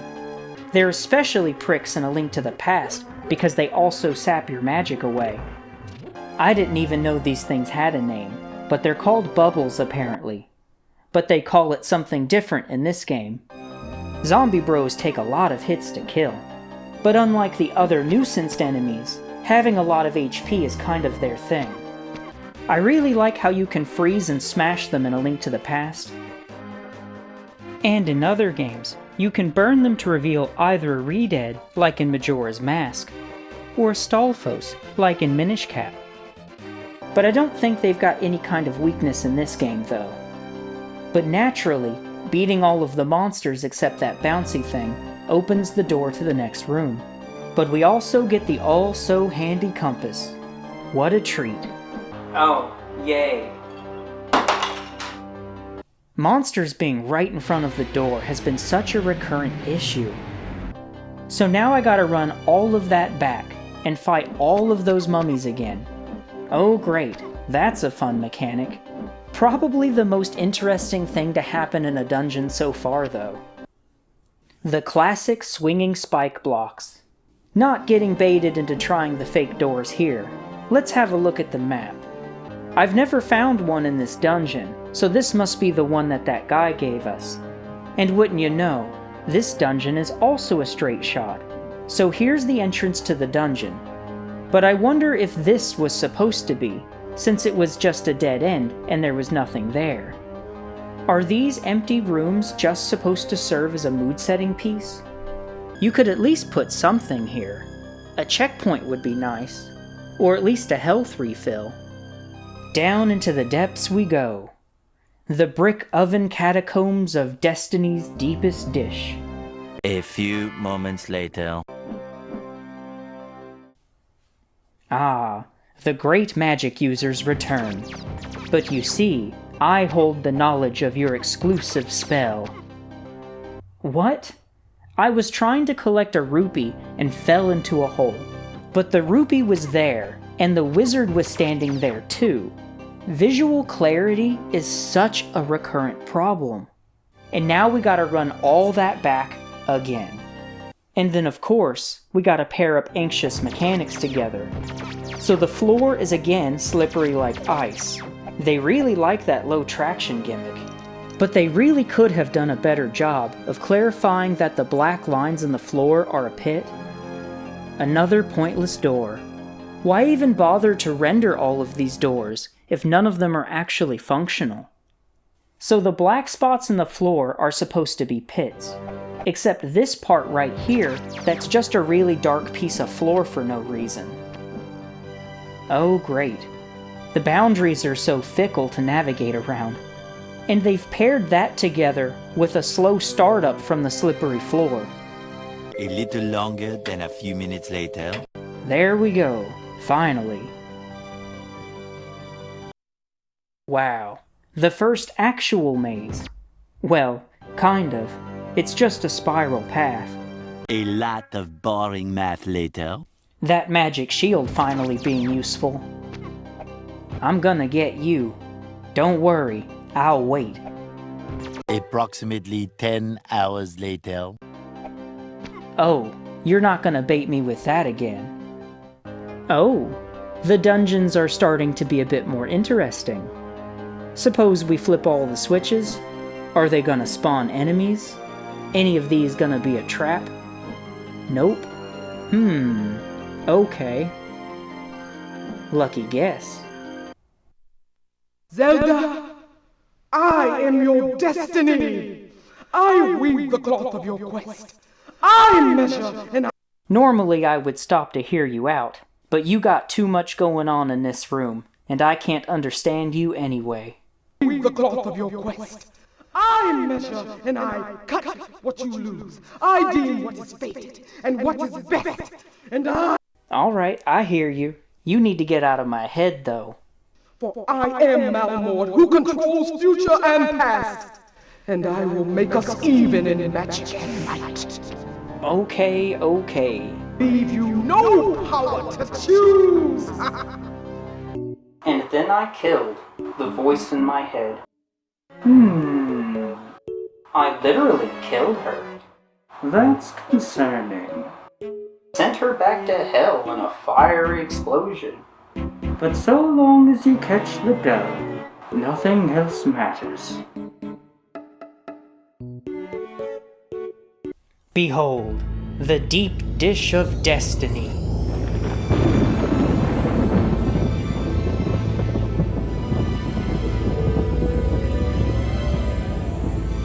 Bravo! Once again you have proven you are worthy of your quest. Hurry now. Waters of healing and renewal await you. Remember to look for the great sea island to the south.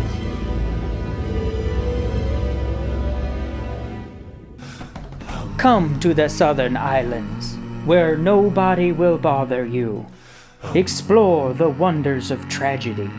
Play volleyball with the Zoras. And get your toes wet on the seacoast plain. Come and spend time with us.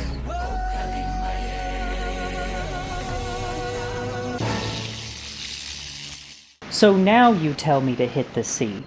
It's so dumb. For no reason. Having me go back and forth like this? Well, if that's the way you want it. Still nobody home. We're too busy to help you now, miss. Find another seafarer. That guy literally told me to come here next. Maybe someone in the bar will actually talk to me now.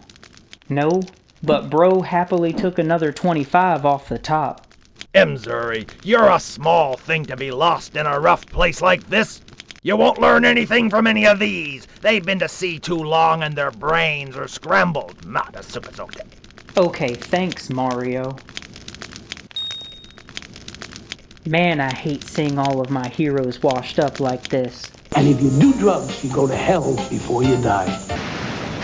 Missouri, if you wish to cross the sea, bring us 20 rubies and a vial of wind. The offshore wind has died down, and you must bring your own breeze. Now that's what I'm talking about. Who do I pay? My money not good enough for you? Do I need to crack out that vial of backshot? A thirsty hoe gave this to me for being her #1 patron. Alright, now we sailin'. Is that my raft? Or what's the deal on that? If it's my raft, then why would I pay them to use it? Who knows? I just kinda found it lying around anyway. Not like I'm attached to it.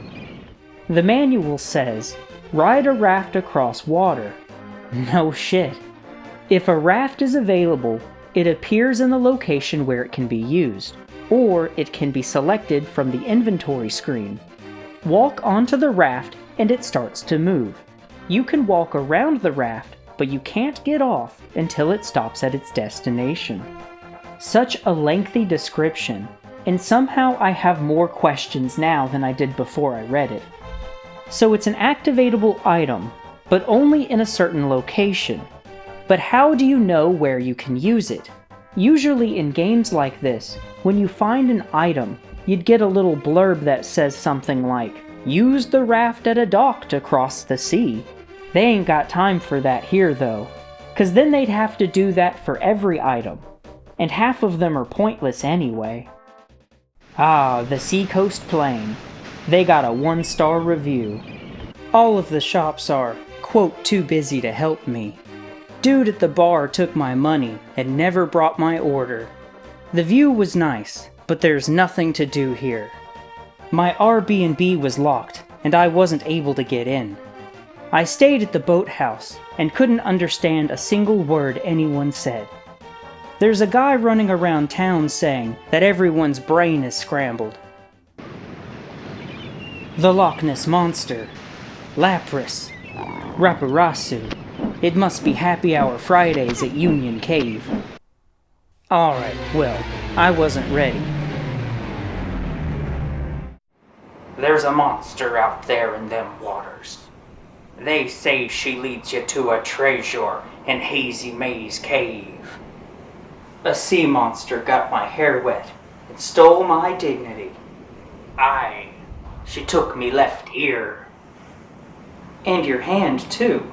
Nay, that be because me type 2 diabetes. Spicy meatballs take me left hand, and they're coming for the other one next. But I get me hearty revenge every single night. But it only gets worse, I tell ya. Alright, I'ma get you this time. Today on Deadliest Catch, the crew is in disarray. And Zelda's had enough. Abracadabra claws. A fierce battle ensues with the crew on edge. When you see them coming, then you gotta point into it, power in, otherwise it's gonna take you. Big head comes up. Honestly, I've never seen nothing like this before in my life. It's like a basketball. It's like this big, okay? Those things are scary and they'll bite your foot off. That monster's fierce, and she took me left ear. So I stopped, I looked beside me, and all I seen was a face come up with these big teeth, and I just remember the face being like shaped like a basketball, and the face went in, like kind of stepped in and then went like squared off. And the thing's got really racy, kind of mean looking eyes. Ooh, watch out! Now I stood there, and the thing's going like around me and stuff, right? And I can see how big it is and stuff, and it's gigantic, okay? It has scales on it and stuff. They say she leads you to a star. They'll eat you. They'll take your foot off. It comes up and it's got these fangs, like my fingers, right? The first, this many in the bottom, and about 2 or 3 at the top, plus layers inside, okay? And it shoots water out of its nose, right? And out of its mouth, it goes like this to me. It goes, and it spit the water out of me. Now I think it's gonna kill me. Get down! Get down!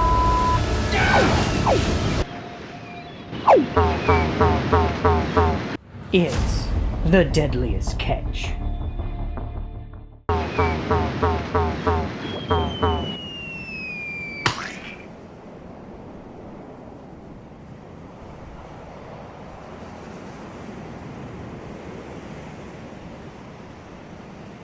It's all over now. Land ho! Welcome to Sea Island. How obvious. It's party time. A strong spirit leads the way through the troubled waters that lie ahead. What? You're back again? Get out of my head! Stay above water and you will conquer the evil Aguanda. It's like, no matter what I do, the voice in my head just keeps coming back. Oh, that's not good. It always talks in riddles, and I can barely understand it. You must ignore the pressure of temptation, and always stick to your sequence. But remember, always go for the disrespect, because that's how they know how good you are. Stay above water, huh? How about these spears stabbing us through the wall? Up ahead we have another returning enemy. These guys are known for splitting up when you hit them, but I guess they don't do that in this game.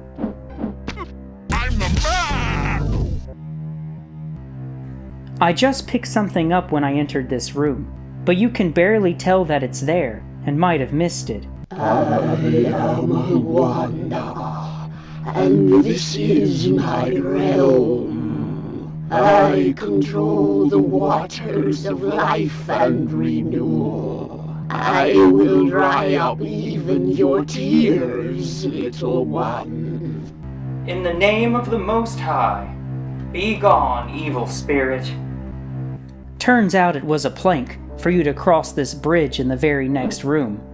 But why even bother making a special item and programming all of that into the game if you're just going to put it in the room right before?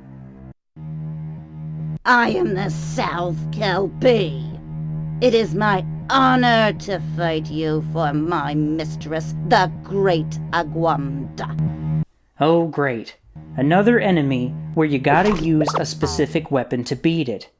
And the way they do it in this game isn't tactful or interesting in any way.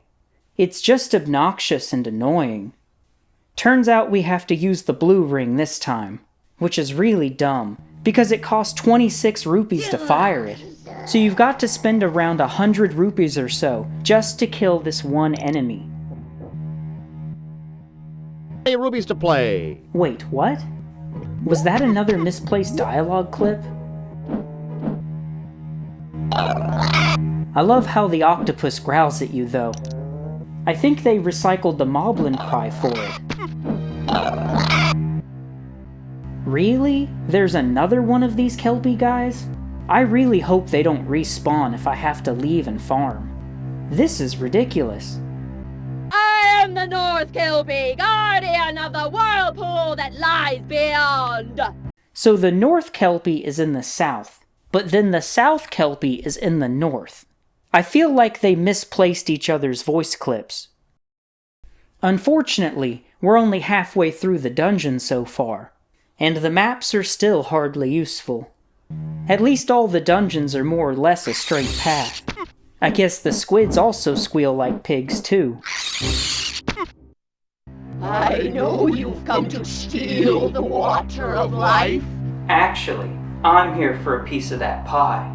You shall not have it while I have substance to fill my form. Now I don't know what that means, but I don't like the way you said it. Be gone! Oh, I'm coming straight for you. Okay, Flubber. So how do we cross the sea here? Now take the staff in your hand, and plant it firmly into thy raft to make a rudder. Hard to starboard.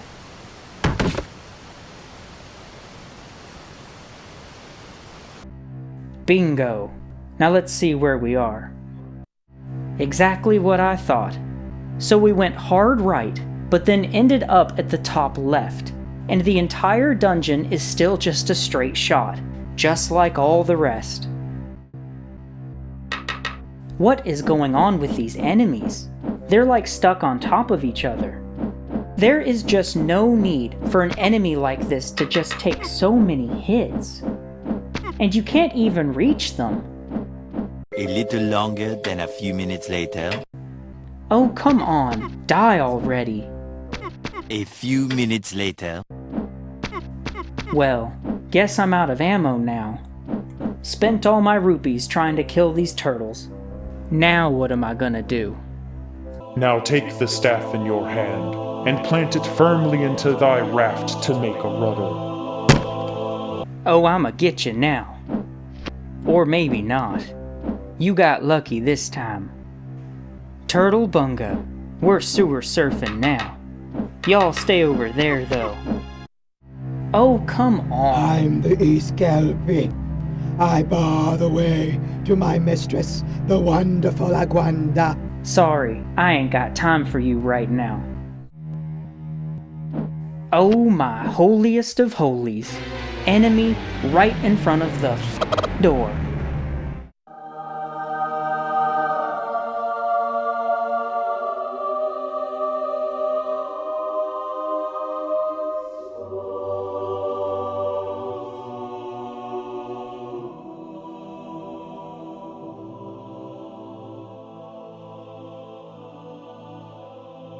Captain, you're dead? Aye. Me finally eat too much spaghetti, and it's time for me to collect that last star. But you're not ready yet. You've still got unfinished business.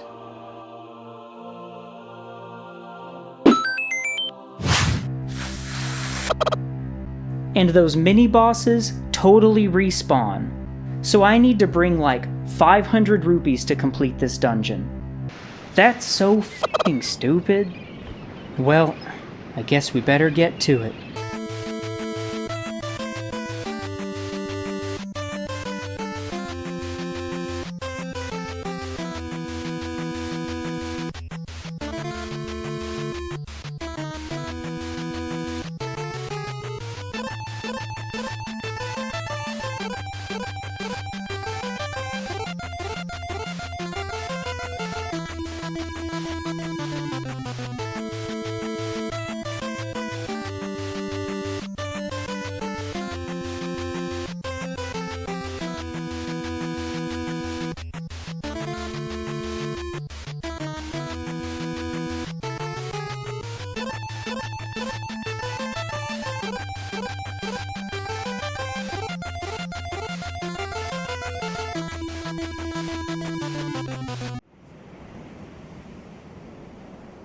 Alright, let's crack open a vial of backshot and set sail once again.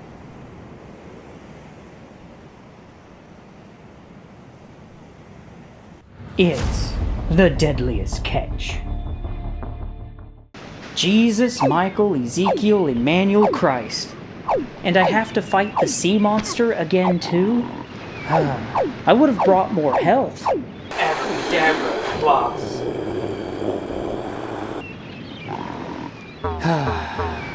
We survived, with half a heart left. Now I can just die in the cave and get all my health back. Take me.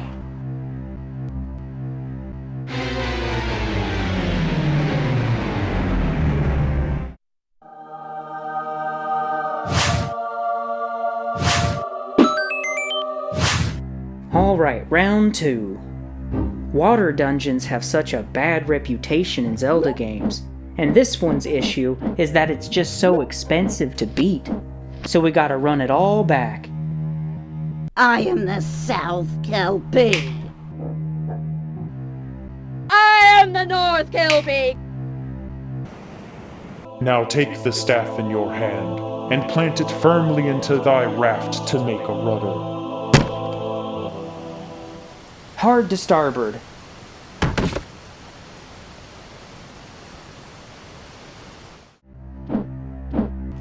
Here you go. Come and get it. I got these too. I'm the Escalping. Hey, that's great. I'll catch you around, okay? And now we just gotta remember to stand opposite of those demon fish. Now what? Now what you gonna do? Now we'll fuck your mother in hell.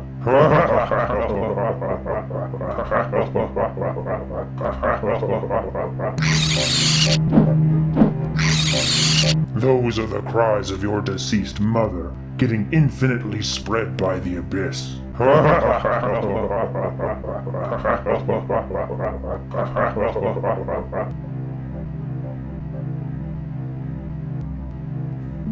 So it's gonna be one of those fights, huh? Then I'll just chill in the corner. And I just so happen to have the perfect spell for this occasion. Abracapoo, this one's for you.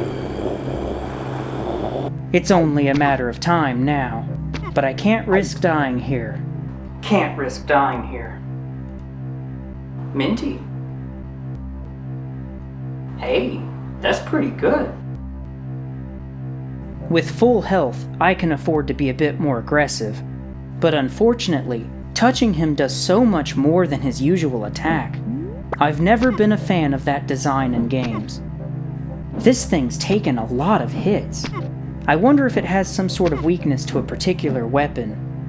Well, it doesn't matter now. You think you have beaten me? Yeah. But water takes many shapes, and I'll be back! That's cool, cause I'ma be out of here. Behold, the stuffed crust of flowing wisdom. So when I talk to patients who are depressed, I find that they're... You have overcome great trials, but evil still looms over Tolamac, Zelda. Why do you sound so depressed about that? Stay true to your journey, for it will bring you closer to young Link, who lies captive to Ganon. Oh, I'm pure of heart, and that's why I'm the chosen one. I hear tell of a vast fortress of strength and power. Oh, I'll show him something fast. Go forward bravely, and you will be victorious. Cheer up, old man. It's supposed to be a party.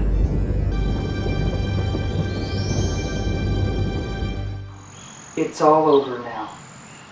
You can finally rest in one piece.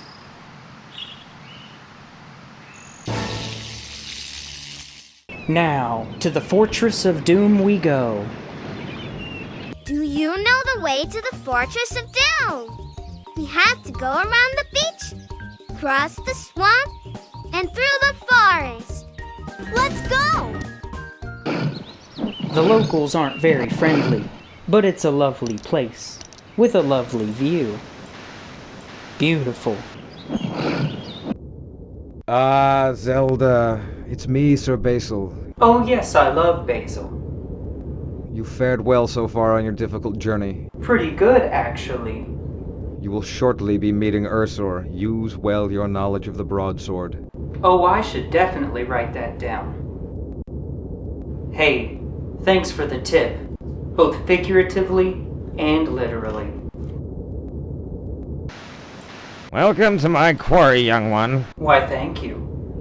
Looks like a nice place. I don't see many folks these days. Ever since Ganon devastated the land, there's been so little construction. No one comes to me for quarry stones. Don't you worry. We about to deal with him. I am told there is wealth in this large lump of coal, but I know not how to claim it. You may take it away with you. Don't mind if I do. I'd say we're in the right place. Let's have a look around before we go in. Seems like they've got a pest problem. Oh, that's convenient. I was feeling a little parched. Now, to the castle. Vamonos.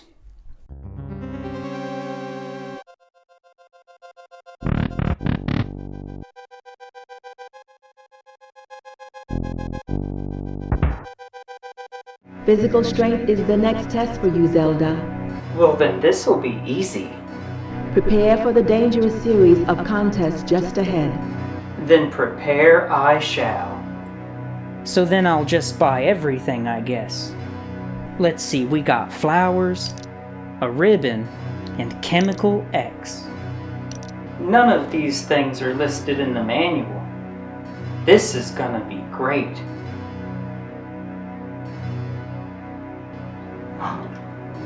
You see a clue. Where? It's the map. What's my name? The map! Say it again! The map! Guess that gold rock isn't anything I can interact with. It's shimmering like it might be something special, but that other block doesn't even move. And honestly, it would surprise me for this game to have more than one puzzle in the same room.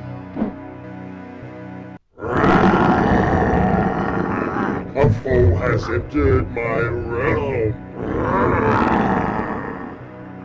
Well, alrighty then. Looks like we got another pickpocket around here. But why were there no thieves in the actual thieves' den? You'll get precious little comfort in this thieves' den, I'll tell you. Some people in these parts would rob you same as look at you, they would. Oh, I'm sorry, but the lodge is full. You are welcome to rest here before you head out into the forest of Torian. Dude said this was a thieves' den. Nothing but a bunch of nice folks in here, actually. How come nobody warned me about Pinky over here?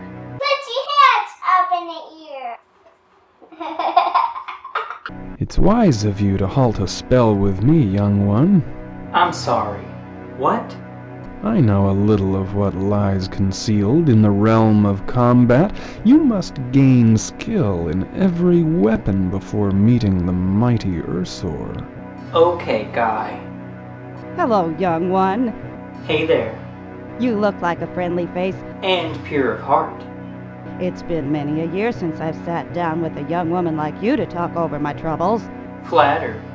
My children have all moved on to other areas of Hyrule, and I don't get to see them very much at all.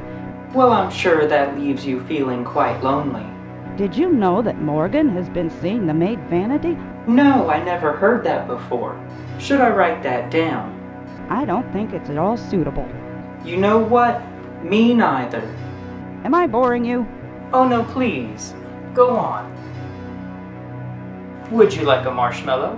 No matter. You look like you don't have much to do. It's certainly odd weather we've been having, don't you think?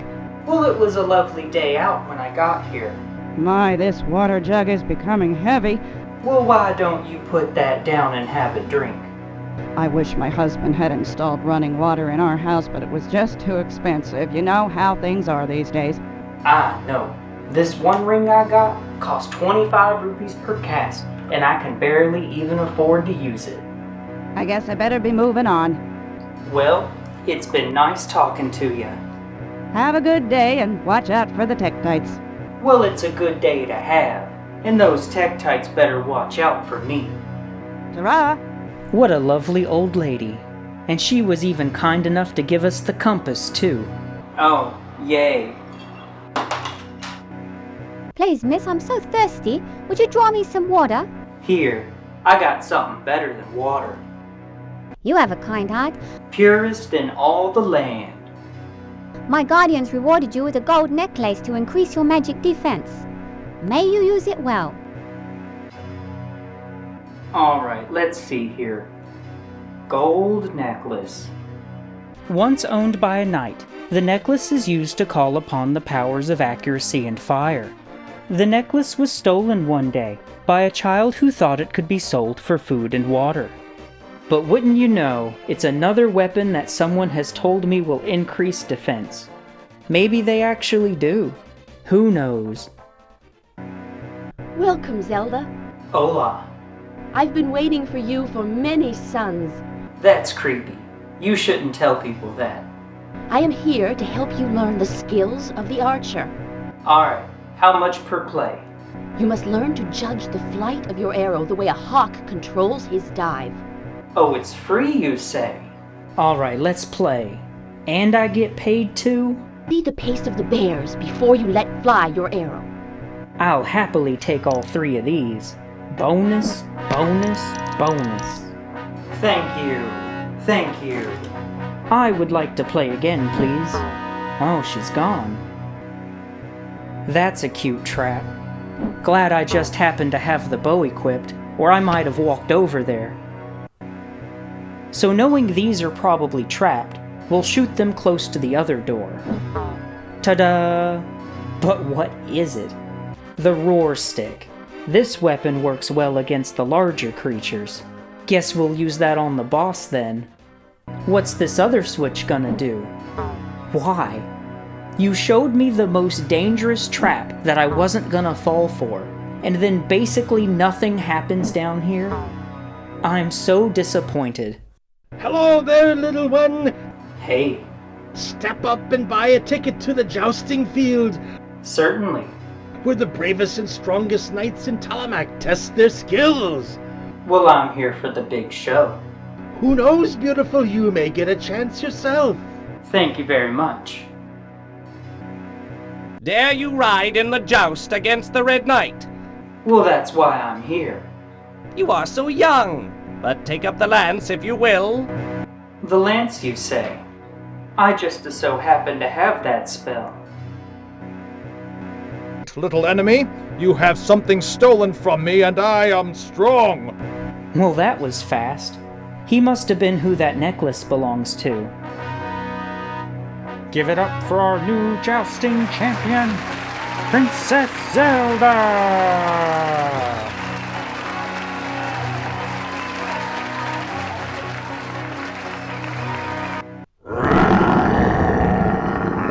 My Red Knight, I will not forget. I don't know why you're so hurt.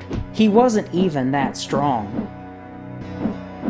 Now I know this switch is trapped, but I honestly can't be bothered to load up the pause menu and switch weapons.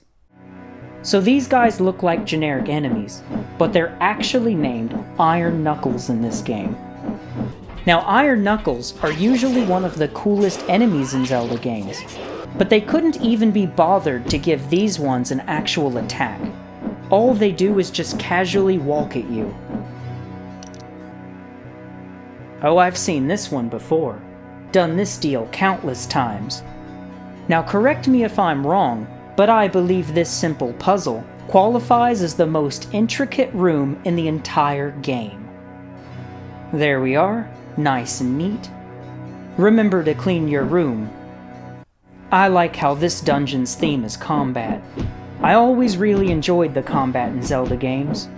Every once in a while you get a fun test of it, like that Cave of Ordeals in Twilight Princess, which was really cool. What have we here? I don't know. You tell me. A princess, wandering the field of honor on her own. I go where I please, and I do what I want. Come over here, and I'll sell you a ticket to the field of the broadsword. Oh, the broadsword, you say? Sir Basil said something about that. Watch yourself inside. The swords are heavier than you are. Oh, they're gonna watch me, 'cause I'm the star of the show. 20 rubies! Get your ticket here! Alright, inside voices. No need to yell. Just take a step through turnstile to the east and keep your head down. Behold, combat. Gotta give him the tip. One as small as thee put to flight, my brother. This I must test. That guy died before he could even finish his line. Give it up for our new champion of the broadsword, Princess Zelda! Come on now, it can't be this easy.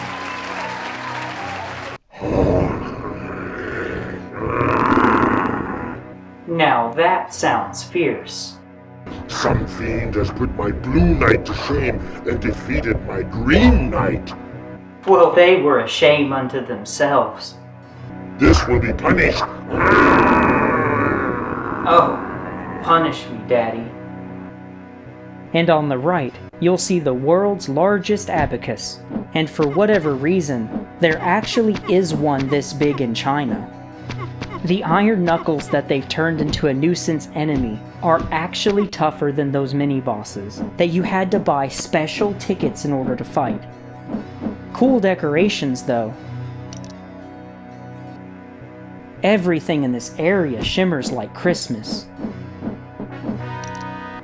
It's time for the main event. So we meet at last. You are small and weak. You're no more than a biteful of warriors such as me. I still get a kick out of how every weapon shoots out like a projectile. Why is the boss arena a bullseye, though? For as intimidating as all his big talk was, this is a rather easy fight. Makes me wonder if he's on a set path, or if he's actually got an AI. Finally came over here, huh? Well, it's too late now. The fight's over, and you missed it.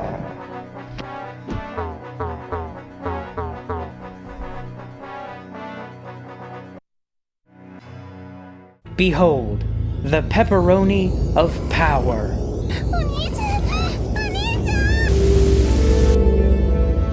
A shout of triumph in the teeth of the impossible. Nothing's impossible for the champ.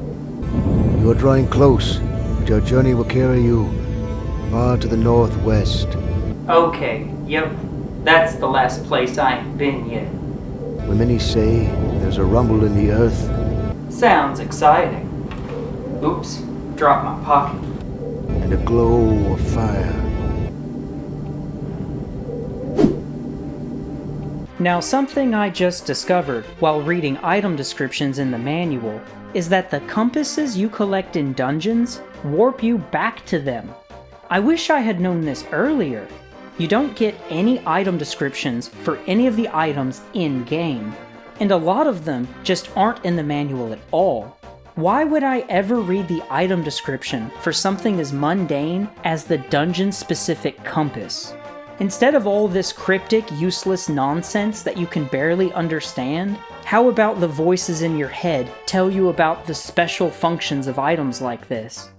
Like in that last dungeon we were just at, there's 3 unique items for you to buy right there at the start, and you get 0 information on any of them. I guess they don't do anything.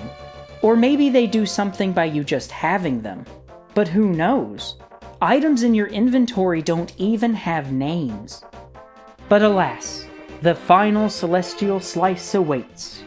We'll swing by the town and get some more drink first. Maybe that one guy in the forge actually does something now. Who goes there? Oh, it's a young girl. Don't touch anything. People steal me blind. I know you all hate me. Maybe I can give him that rock. Aha! Congratulations on finding such a fine piece of coal. We going to the moon, baby. Bonus, bonus, bonus. My bag looking awfully heavy today. He also gave us a diamond or something. So what do I do with this? So there's an Easter egg in this game. If you go to this screen and activate the diamond, after holding it down for a few seconds, a random surfer dude will appear. Radical, dude, totally! Gnarly. Not far from there is the last of the collectible overworld heart containers, and it's just sitting right there in the open. I could have come and got it earlier if I knew it was there. And just ahead from here is the foot of Mount Doom, or Death Mountain, as they call it in Hyrule. Lots of screeching lizards around these parts. They're really annoying, and they make that awful sound. And then you can barely see them. They're really small, and they blend into the dark parts of the background. Behold, the final pizza party. Your commitment to your quest is tested here with the ruthless Warbane. Then it's time to get serious. Only your passion to rescue Link and save Tolemac will defeat his fiery battles. I heard there was gonna be some free pizza up here. Be gone! I, blacksmith, have my work to do. No time for intruders. Didn't have time to finish your dialogue either. Feel the tip of my spears and tell me they are the finest in Tolemac. 2 damage is alright, I guess. Now what in the fires of Mount Doom is that horrible noise? It's like a re-pitched stock insect noise. And now that I'm thinking about it, I bet most of the enemies' cries are actually stock sound effects. So not a door, I guess. It certainly looks like one though, but visual clarity in this game has me second guessing everything. These bugs definitely use a stock sound effect, but then they also hilariously make that human grunting noise. Is this a door? Nope. How about up here? Doesn't appear to be. But then there's also a chance that I've just missed the exit point in any of the doors that I've already tried, because the boundary surrounding objects isn't ever clear. So where do I go now? Let's ask the map. There's a place you gotta get. I can get you there, I bet. I'm the map! Apparently, we need to go right somehow. And even the last dungeon is just a straight path. Ah, wow. I already bumped around in that door and somehow just completely missed it. Why are there birds and insects in the volcano dungeon? Like, it's cool if you want to reuse enemies, but why not just use the default moblins or tektites? Further you will not go. I go where I please, thank you. You have not the fire in the belly to do else but obey me. Huh? And he left me a gift. How did he know it was my birthday? How much you want to bet we throw it? And the hammer shoots out of our wand too. Wouldn't have it any other way. Let's see what the manual says about it. The hammer is capable of smashing enemies with flying hammers. Excellent. So we got the entire library of fantasy creatures to work with, and we're gonna go with plain old birds for the mobs of the final area. This skull rock is rather interesting, but it doesn't seem to do anything. Maybe the hammer. Nope. This sort of stuff really leaves me wondering if more was planned for this game that just never got implemented. The Great American Grizzly Bear. Suppose it's better than birds. 2-tapped that hoe. And the hammer is incredibly low cost. Is this the most powerful weapon in the game? And the boss just randomly gives it to you for free? Surely you were supposed to acquire this another way, and they probably just ran out of time to finish the game. Because why? He doesn't even mention it. He just gives it to you. And then there's these blacksmith guys in here. And there's even a hammer just chilling on one of those anvils. Also, that potion lady from the village says something about her blacksmith husband coming to work up here. My husband and I ran the great locksmith forge for Warbane. Then Ganon came and pressed Warbane into service for his own evil plans.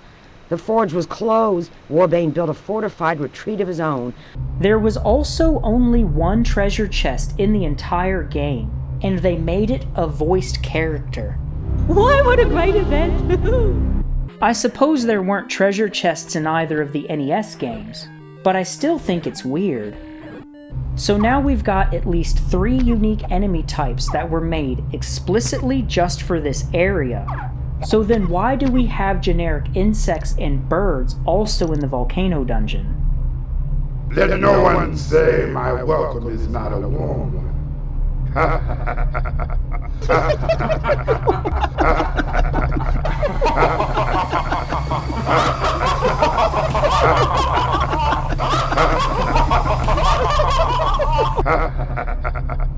That's a good one, and I appreciate the gift. That was rather thoughtful. Do you still want my celestial sign, timid one? Yeah, that's why I'm here. This is a pizza party, right? I love this background that looks like a rusted truck bedding.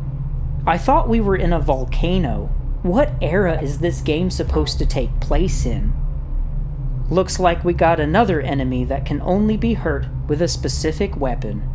Well, let's go down the list. What thrilling gameplay. At least we got max rupees, so I'm not worried about wasting ammo right now. Random archer guy in the meat locker. What is his outfit even supposed to be?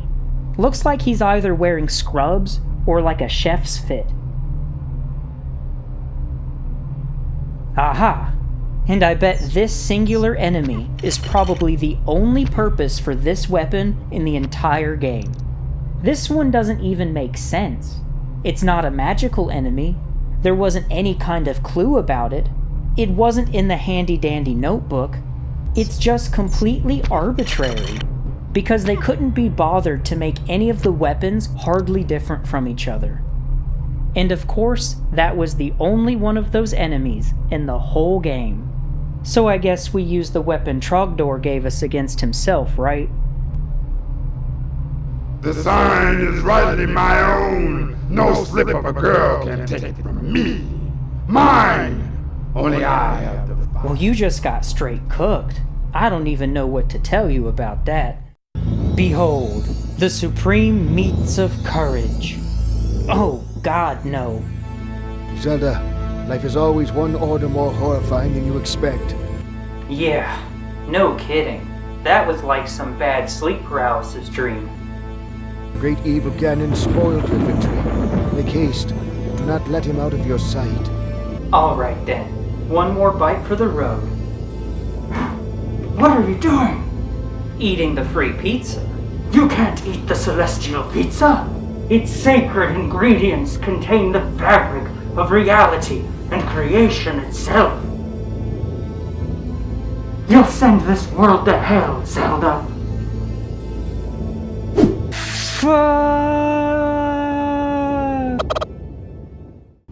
Is that Ganon? Did they just recycle the first boss? Or maybe it's a boss rush. Is that the door to the next fight? Hey, get back here. Suppose I'll just hammer everyone. Ganon's most powerful minion just randomly give us the strongest weapon in the game to use against all his evil forces. Well, except the bird. Gotta use her own weapon against her. Drilled that weak spot! Died in one hit. You definitely gain attack power for each slice of that celestial pie.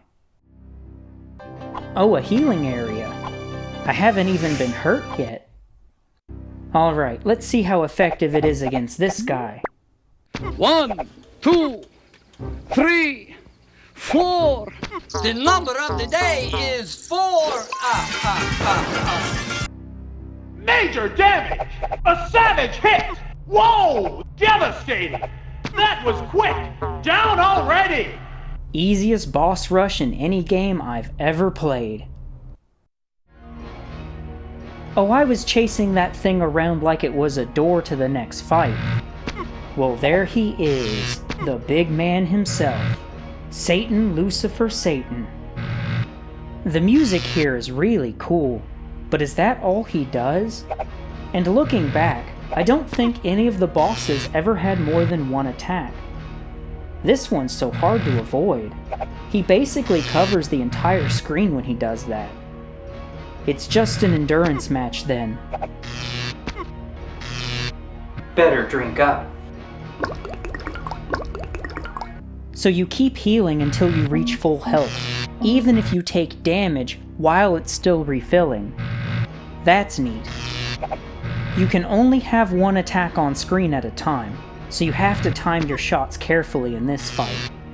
You could also just pause to cancel an attack, because pausing removes all your projectiles from the screen. But it takes so long to load up and close the pause menu in this game that I'd actually rather just get punished for missing, as sad as that is. Ganon's 3D render and the boss arena are really cool, but I'm kind of disappointed that he only has one attack, and no other phases. And there goes the battle! Never mind, this is epic.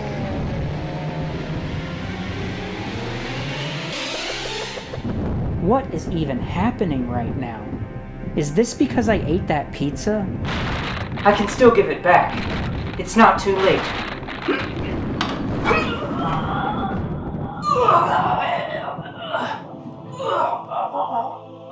In the name of all that is holy.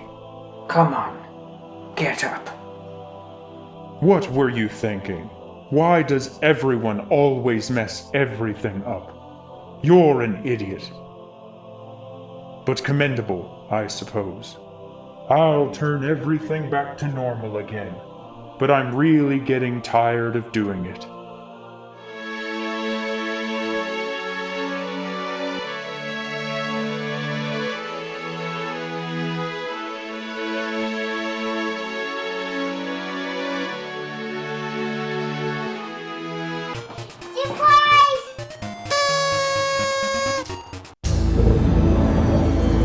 Princess Zelda, you've succeeded.